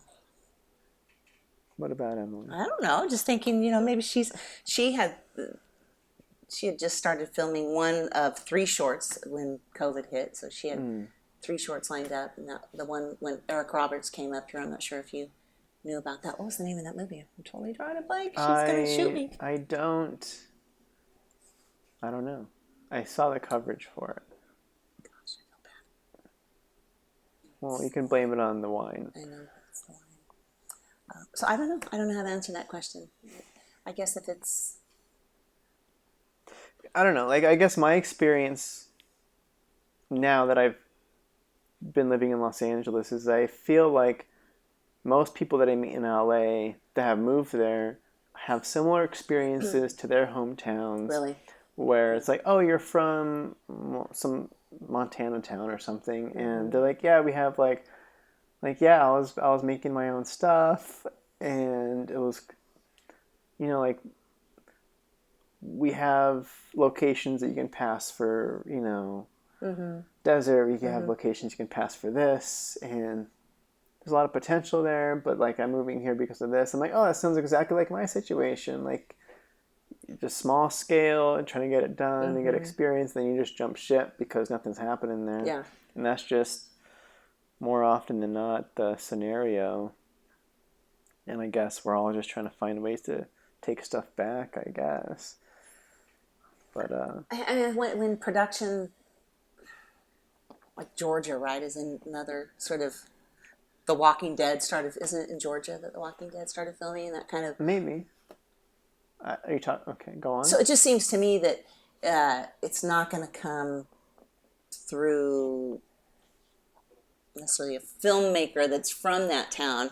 It's going to grow because of a production that decides they want to shoot there. Yeah, once, of course, like once... Because it takes, you know, lots of... Yeah, once Disney and Marvel shoot and take over the town, then you're like, oh, we're shooting every Marvel movie here in this consistent work for X amount of time. And that's what they did in New Mexico, and they shot in Albuquerque for the first Avengers movie. And then eventually they moved to Georgia, and they just shoot out there now. But I guess that's more of the endorsement you want, and whoever's idea. I mean, it's the money people. It's the money people's idea. Right. So you're saying I have to run a studio now? Oh, shucks. I just think it's pretty daunting for people like us to start to tackle that. Yeah. I mean, I guess the other best case scenario is you're a part of the process on some sort of like indie darling that kind of makes some waves, and you're like, oh, that was, and it highlights the city in some capacity, and you're like, oh, I never thought Reno had personality like that. I just thought it was a dingy, dirty town. I think Reno has a lot to offer in the way of production. Don't you think? Yeah, well, it's because we're from here. People that aren't from Reno, I've noticed, like, there are some people that I talked to on this latest production where they're like, yeah, I heard that this, like, being in Reno was going to suck, and it was going to be just time. I know what you're talking about. And I'm like, wait, how did you, like, and then we're in the town, and they're seeing, like, oh, there's, like, it's lush, and there's, like, cool downtown in the distance there, and it's like, oh, this is a real big city, like, this is real. 30 minutes drive, you can be at Lake Tahoe. Yeah, this is like this is a real town versus whatever they expected, just one downtown street. Right. That's from the 19... Yeah. They thought it was going to be Virginia City. You thought it was going to be Virginia, or just downtown by itself, because downtown can be a little. That's true. A little dirty. Yeah, it's still lots of opportunities for shooting. Yeah, it looks depending great. On what you're doing. It looks great in the frame. Okay. How much did you want to talk about in terms of what's next for Justine? I don't know how public you've been about the future of Take-Two and the future of the Justine Enterprises. I've talked about it with some people. Okay, but it's not no. podcast worthy. Okay, probably not. Probably don't say it. And who knows? You never know. I don't know. Okay, all right. So we got a little bit of time left to burn. So we could have played Twister if you thought that. Eddie the Game Guy. Did you see the pictures come up on memories on Facebook of your birthday party? 2 years ago? Was that 2 years ago? Was it 2 years? Yeah, it would have been 2 years ago. Before I moved to Los Angeles, I was in Reno. Yes. And I hosted my birthday party. Super and we played fun. Twister. And I took some very... You have some photos? Super flattering photos of you guys playing Twister. Oh, no. I put them on Facebook. That's the memory I'm talking about. Okay. Yeah. No, I don't think I don't always see the memories on there. Yeah. But it was a good time. It was fun. Voice classes going on in the background. Voice classes. Okay, one thing I did want to talk to you about and seeing if you can maybe counsel me. Oh, Lord. Because you are... A counselor. Because, I look up to Justine. Oh, my gosh. Stop it, Eddie. It's getting cold in here. Well, before you were sweating, yes, so... I know. Shut up. How do you deal with... Or I don't know how much you think about it in terms of, like... Have you accomplished what you've set out to do with Take-Two and you feel like now... You're just kind of coasting and you've kind of experienced it and you're good? Or is there... I am thinking about myself as a creative, like... I feel a lot of pressure when I think about my next moves and trying to plan for the next big thing. And just being that I got my first feature done, I'm like, all right, sweet. I got that done. It's going to be coming out soon. And it's done. It's just trying to figure out the distribution side. But regardless, it's like, all right, I've done that on that scale. How do I do the next thing? And level up from there. And it's just really daunting. And there's a lot of stress that comes with it. A lot of overwhelmness comes with thinking about planning for bettering oneself and accepting that. So I don't know if you have similar thoughts. I think it's a little bit different because I'm so busy in the day-to-day, of so many people at the school and so many personalities and then the agency. But initially when I opened Take-Two, it was just really to offer up an honest and good place for kids, young adults, whatever, to come and train, because I had left a business that was not always the most honest at the way they brought people in. And so I just really wanted to have some place where people didn't feel like they'd been bamboozled to come in. And I think I've accomplished that for sure, because we're going on over 11 years. And I don't say this like pat myself on it, but I don't think that there's anybody that's had a really bad taste in their mouth after coming to the school. I feel like, we still have people that started with us 10 years ago, 11 years ago, and they're still here. So I think that says something. So I feel like I've accomplished what I wanted to. It's like a family, and people love to just hang out and get together outside of here and they're friends. And that's really what I wanted to accomplish. You can always have more students, more business, right? Sure. And I guess I always have this weird little magical number in my head. Well, this would be a great number, but it's already a handful just to... So, like you said, it does sound like a different thing where, if anything, you're trying to keep a ball rolling versus the necessary goal of changing what you're offering, I guess, or whatever the case may be, with like, instead of just, let's say, I don't know what the equivalent would be, but I don't know how to. No, I know what you're trying to say. Yeah. I feel like because most businesses, there's that, okay, make it past the first year, and then 3 years, and then 5 years, and then 10 years, just to keep reinventing ourselves a little bit, not to stay stagnant, because eventually someone else will open up something similar. There's always competition. Sure. So you just have to keep. You just got to be better. I know we have good instructors. We don't advertise for our instructors on Craigslist. I don't know who that was a shot at, but sure. No, that sounds. Yeah.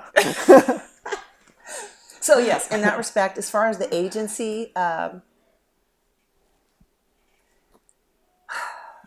don't. Oh, yeah, I get. I don't honestly have,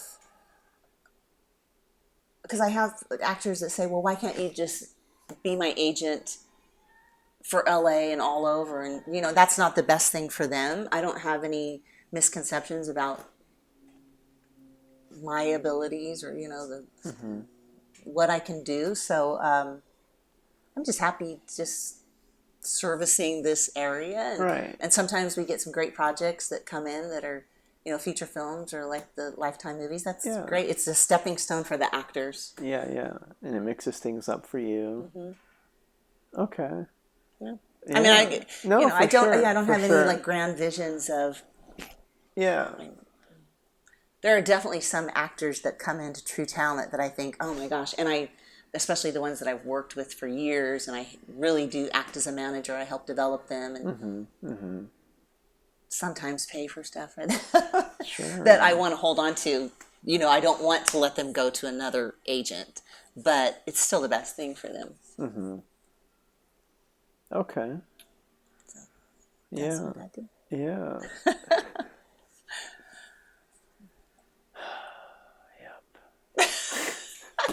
No, because I don't know. No, okay. Because for me, I'm thinking about 2021, and I'm freaking out. Are you? I hate it.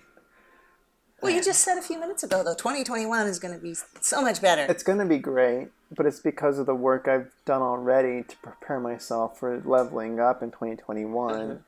And I'm considering going union for script supervisor work. I am looking at having my first feature finally being out. I'm looking at leveraging that to see if I can get paid for the first time as a director. That would be like a nice, sweet thing to experience. And then seeing about what I can do to self-produce my next piece too, and see if I can get 6 figures in the bank as a producer director to make my next thing versus the 5 figures I had the first time. So I'm just trying to raise the bar everywhere, and that just it's a scary thing, and it's tough. I always have to keep myself accountable on myself, and I think that's the pressure I felt when I was on the other side of the camera. When I was acting or singing or whatever, there's a different kind of pressure. I mean, there's still obviously lots of pressure when you have your own business, but it's different. I don't know.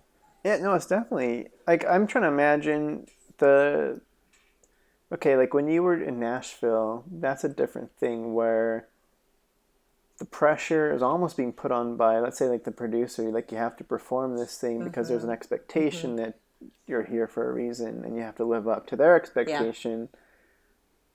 But when, let's say, if you don't have that, then it's only you that's pushing yourself. Right. And that's just as scary. That's why I have a personal trainer. Personal trainers are great. Somebody crack the whip. Yeah.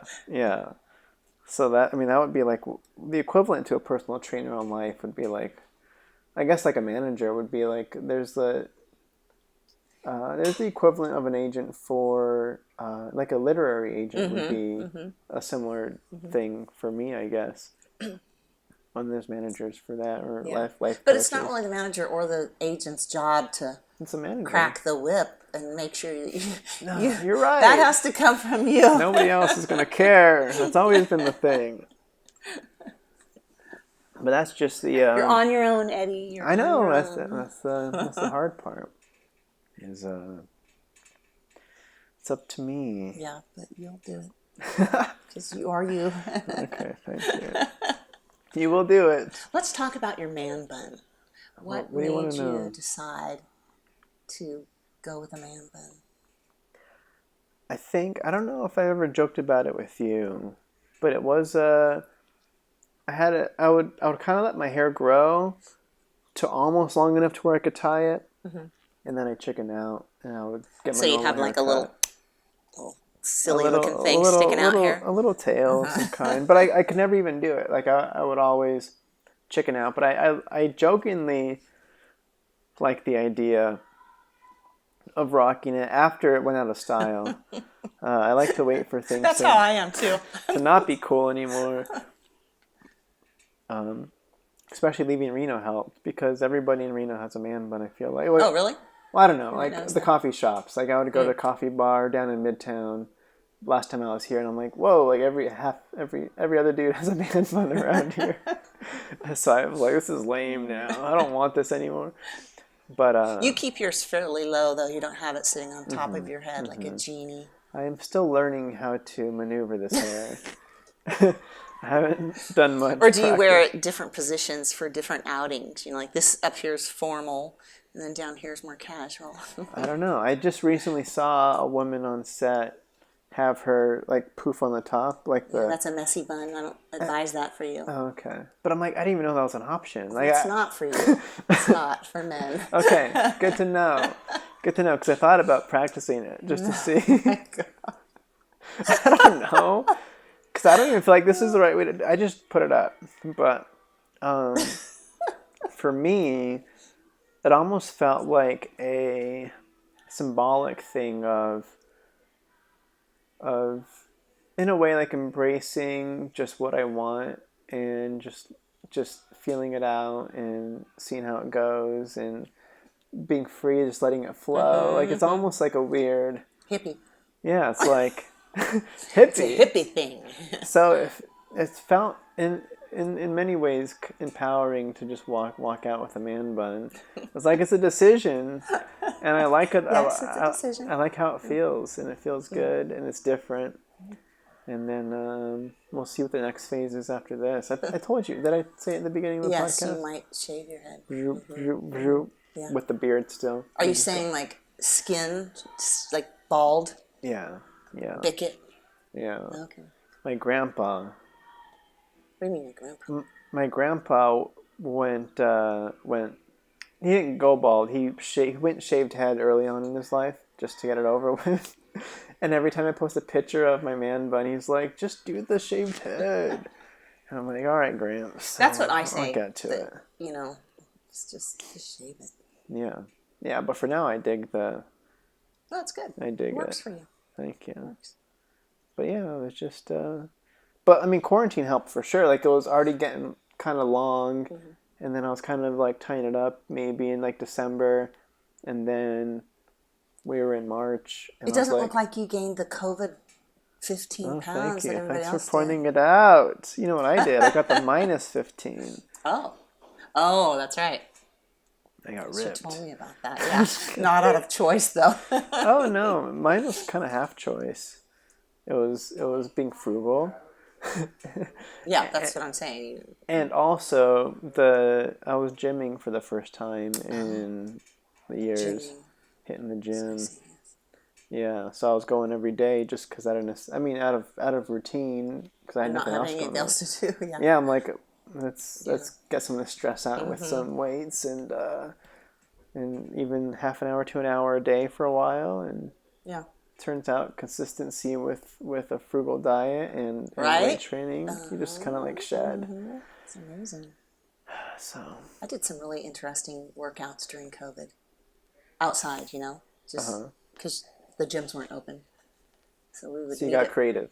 Yeah, well, my trainer got creative. And we would meet at parks and do some really. I'm not a runner. I am allergic to running. Don't like it. I've always said I'll run if zombies are chasing me. That's the only reason. All right. It's the only reason I'm going to jump out of an airplane too, is if zombies are in there. All right. But he had me running Huffacre trails, and it's a lot uphill. Ooh. I was going to die. Did you ever do sports in school? I did. I Like played track and basketball, and I field did. No, you know what I did in high school is I would offer to buy my PE teacher coffee and donuts to get out of running. It worked. Shucks. I know. So you never pursued, all right. Because for me, I did cross country in middle school and then track in high school. Yeah. And then I did running club in college. So I was like... I don't like the way it feels to run. Like I know people say, hard. "Oh, it feels great." I'm like, "No, it doesn't." It doesn't feel good, but it feels good to be good at it. Okay. I'm good at other things. I don't need to be Sure. running. It's too late to convince you now. Right. You're already set in your ways. Okay, but during COVID, we just did some. That was like the only interesting option, things. really, at that time. Yeah, running and then doing crazy stuff. Okay. It was fun. All right. It was fun. Yeah, because I know you get your videos posted on occasion. Yes. And I do that. Why, Eddie? I don't even want to stay fit. No, I post them.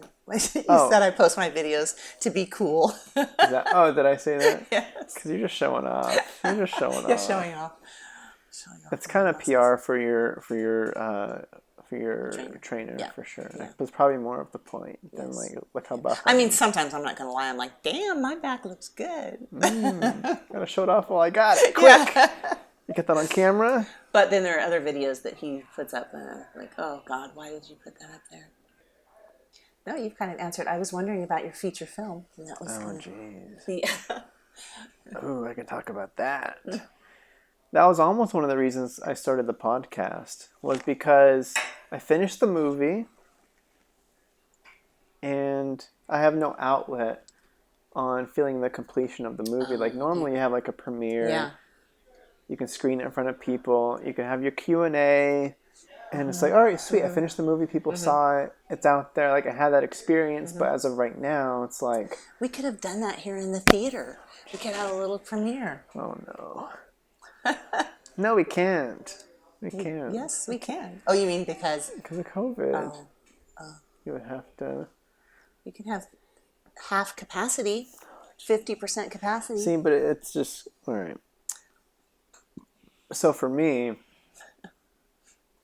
I was like, all right, what's the next best thing? I was like, I just have to talk to somebody about it. And You're so weird. Let's just podcast about it. Hopefully somebody will ask me about the movie so I can just get it out of my system. system. what is the plan?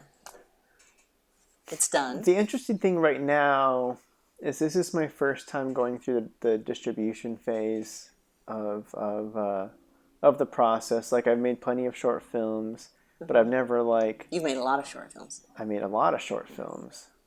And it's never been the goal of like trying to monetize one of them. Like, this is going to be the big one, right, or whatever the case is. But making a feature, it feels like this is a proper method to explore that whole side of it. So as of right now, we got one distribution offer in through the methods that I went about doing. Oh, sorry. Oops, sorry. Sound, camera. You're just kicking tables over here. Well, it's squishy. You set it up to be squishy. Yeah, nice. Cozy. Anyway, you have an offer for so I got a distribution offer in. That was a whole interesting thing. So I got some sort of like introductory contract review. And the guy, I had like a middleman I was dealing with for a while. He's like, yeah, I do this stuff all the time, and I could talk to people and see what I get, and then if I get anything, I'll let you know. And I'm like, all right, sure, go for it. I don't know who you are, but I trust the recommendation or whatever the thing is. So he got one. He eventually connected me. I got the contract. I reviewed it. I'm like, this is, all right, he prepped me for this contract. I'm looking at it. It's kind of what he was saying. And then I was mulling over whether or not to go with it or not, because I guess it feels very introductory first film kind of experience distribution thing. Is I like the idea of seeing what the numbers are back, being able to say I got distribution is kind of a cool thing. Having it on platforms I couldn't get it on myself is cool. And then getting the quarterly numbers in and seeing like, all right, sweet, how did our PR do? Are we making any money? Whatever the case is. And it was like a weird, like a 5-year licensing deal that I got offered. So I own the rights still. And they just make like 20% of whatever the movie makes through the process. And I'm like, all right, that sounds, well, sure. Whatever, I don't know if that's good or not. So then I kind of talked it over with some people and had some friends look at it and stuff. And I was like, you know what, like for the purpose of the experience, I'm gonna just go with it because they have an out of you can just write in any reason, 30 days, you can opt out of the contract. Either side can do it. And I'm like, all right, cool. Like I can just do it for a year, opt out, and then just put it on YouTube or like whatever and just get it out myself. If I don't like how it's going, I was like, sure, let's move forward. Send me the next updated, whatever I got to do. Cool. And they sent me an updated one, and a lot of verbiage changed on the next one. And I was like, wait a second here. Can you say the platform? No, the platforms are TBD. Like, once we sign, they submit it to platforms, and whether or not the platforms accept it is a whole thing. Okay. So that's kind of the weird thing, too, is like, I don't know where it's going to end up. So did you sign it after? No, like that's what I'm going through right now. Okay. Because I just got it recently, maybe earlier this week, and they changed the opt out things. Like it's only certain circumstances I can opt out of the contract, and Sneaky. It's like before it was a 5-year deal, and there's an option to renew after that. But now it's a 5-year deal with automatic renewal. Unless I opt out with a written correspondence 30 days before. So I'm like... That's not huge. But I don't like the automatic. It's like, just the option's cool, and we can talk about it then, but don't indefinitely keep this going. Like, it's kind of... it's just dumb. So just like little verbiage things like that I responded with. So that's where I'm at right now. It's like, yo, hey, these changed. What's up with that? I'd prefer the other, and just seeing what happens, because it's kind of like... So it's been interesting, and it's weird. I think you're right, though. You have to move on from it. So hopefully you can come to an agreement on that. It's like I can't really leverage it until it's out there. People, I mean, I can say I got a feature done all I want, but until whether you're gonna watch it or not, until it's available, it's kind of I'll believe it when I see it kind of thing. So do it. Do what? Do it. Do the sign that contract. Right, but I don't like the I mean, they're not going to watch the podcast. It's very zen. They don't like. I like the idea of the easy out, of I can just sign out of the contract, and then put it up and just be done with it. But I don't like being stuck for the 5 years is. But you were thinking of putting it on YouTube for free, so why would it matter if... Well, the issue is, again, I don't know where it's going to land. So if I sign it off and it lands on some... You don't get any kind of rights to refusal, or like they don't say, hey, so-and-so has offered to... You don't get to see it or approve it first? I don't know specifically. But all my understanding is they submit it to the platform. Let's say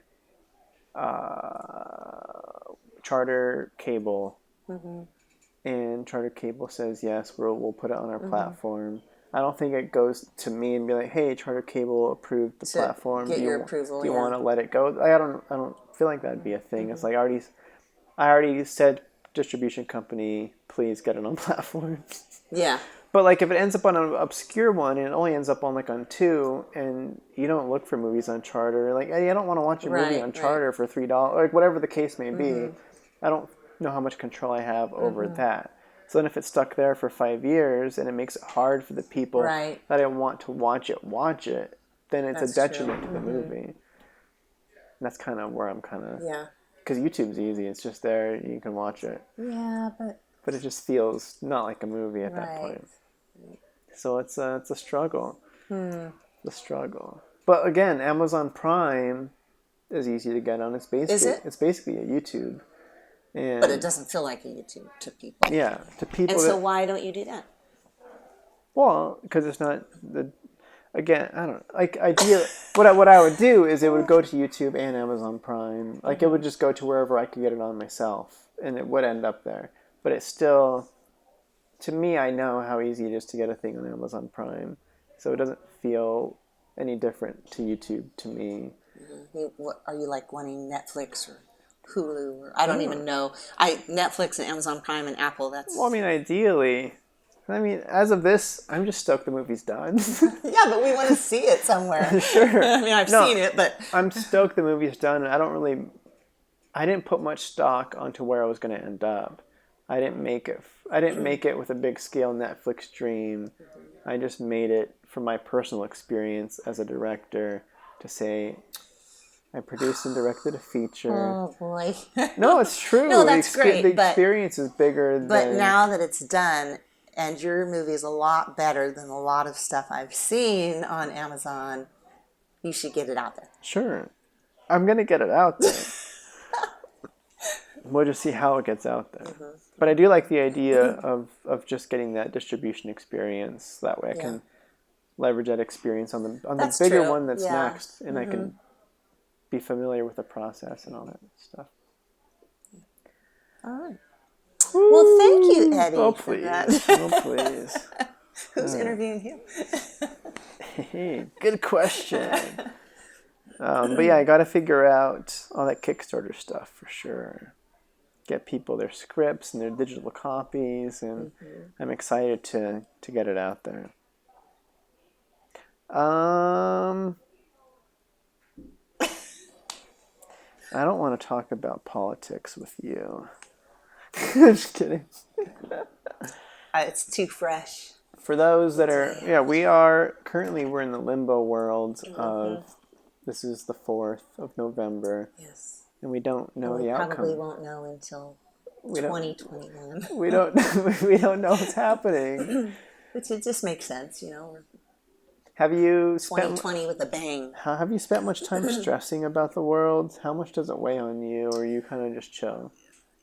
Obviously, the first couple weeks of COVID shutdown were stressful, but mostly just for my business. Not like I wasn't afraid of loved ones getting sick or anything really. Like that. I wasn't. I'm still not. I think. No, my mom. I told you, my mom and dad got COVID, and my dad is 80, and my mom's 75. Oh wow. And my dad has underlying conditions, but he was fine. My mom was really sick. I mean, I went through a little stressful period. But it's... Okay, what was your stress? If it wasn't that, then what were you stressed? Was it just the business? Was it like, where's money going to be coming from? I think mostly... Because I feel like that's a lot of people's stress. My businesses, and then, the people that work here also, the instructors, and the kids too. When we were online with them for 2.5 months, you could, especially when we first got online with them, they were so excited. They were just so happy. So, mostly that. And then Rob is law enforcement, so there was stuff on that side. And, Whoa, that's right. Interesting. But I was worried since my son has Down syndrome. We were worried about that, him coming into contact. So we did a lot of different things in the beginning. He stayed with his dad, and we're super careful. But he's like, he did that movie last weekend. We have to let him get out and live a little too. Yeah. His line is, stupid COVID. Stupid COVID. Stupid COVID. We can't do this because of COVID. That's everybody's line, man. It's true. It's true. Okay. But I'm hopeful, regardless of the election, because I don't really think, that's doesn't dictate what happens with everything. So I'm a positive person. That's good. That's good. It's very interesting to. It's hard to think outside oneself and imagine how big decisions really are, and what plays out and what doesn't play out, and what affects what. Like it's a difficult equation to process. But you can also only go so far, I think, because everybody has their own stuff that they're dealing with. So especially when everything first happened, you could only think of your little circle and how it was going to affect you. Right. Well, yeah, that was It took a while to see the bigger picture. And then it's a weird. I don't know. Okay. Yeah, I don't claim to have any of the answers. That's for sure. So what is the answer? I think that's in a book somewhere. Have you thought about getting into politics, Arnold Schwarzenegger style?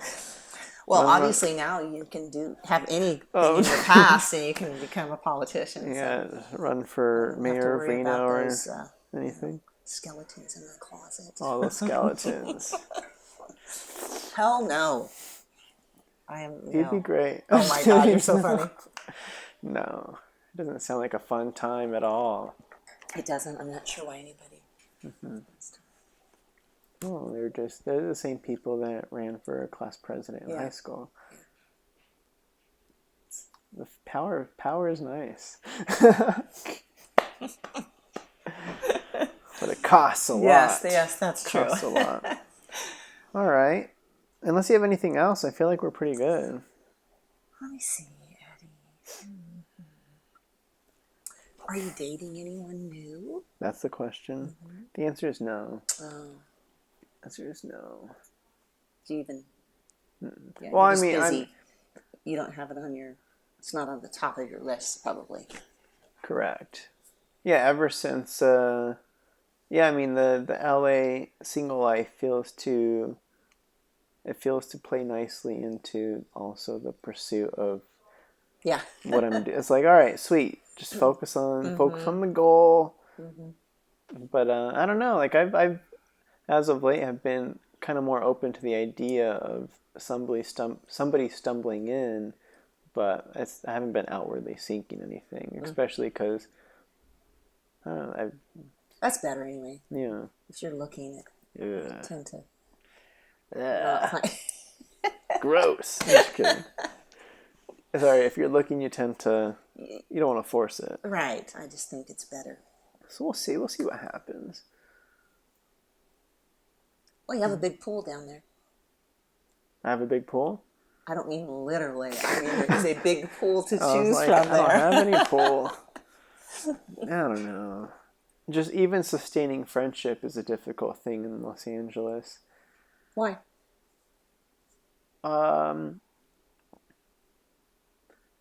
Everybody is so hustle that it's hard. Like they're so like-minded to me that you're trying to optimize your time, and like it takes forever to get to somebody and to do a thing, and especially now with COVID, it's even less of a thing because a lot of people are they feel bad about meeting up, and like I don't really feel it's a guilty thing. It's almost like a guilt thing where it's a much different atmosphere there than here.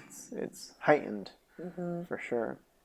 But even before that, like we hosted like a rap party for the feature when we got done with that, and that was like a cool meetup, and we played some card games and hung out. Of course you did. Of course we do. I want to include people. We didn't play Twister though, which I was bummed about, but I didn't want to push it. But like since then, I almost feel like it's got to be a grand event, otherwise. Like I didn't have a chance to do anything for my birthday because it was still COVID times, and it's just. Did not you a see thing. the birthday party that my friends threw for me after? So my birthday was April 4th, which was right when everything was pretty.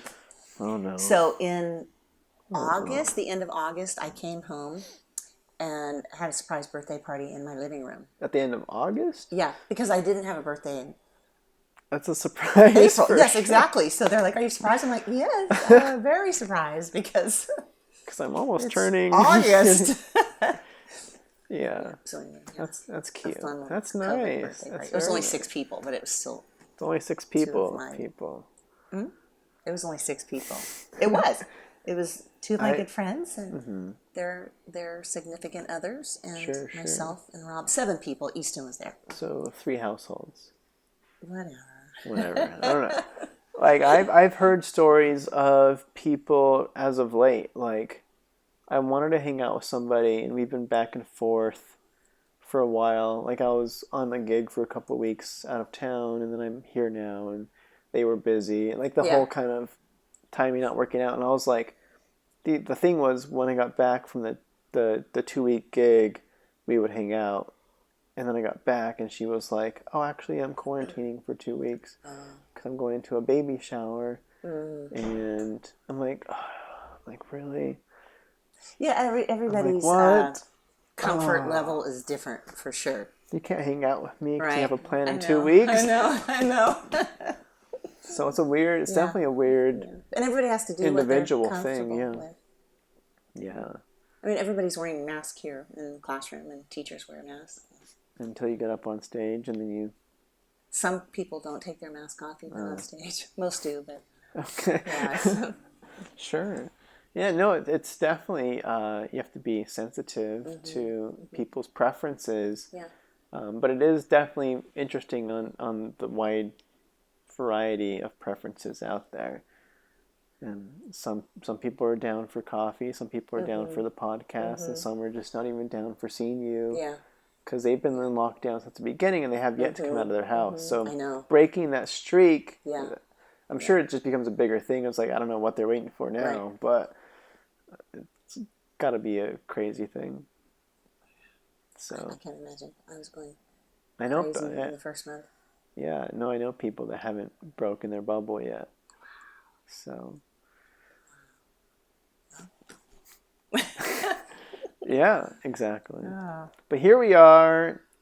Thanks for being on. You're welcome. Good to see you. Good to be back. It's always good to see you. Hoping for us to work out some sort of workshop soon. Yes. Next year, probably 2021. Yeah, probably.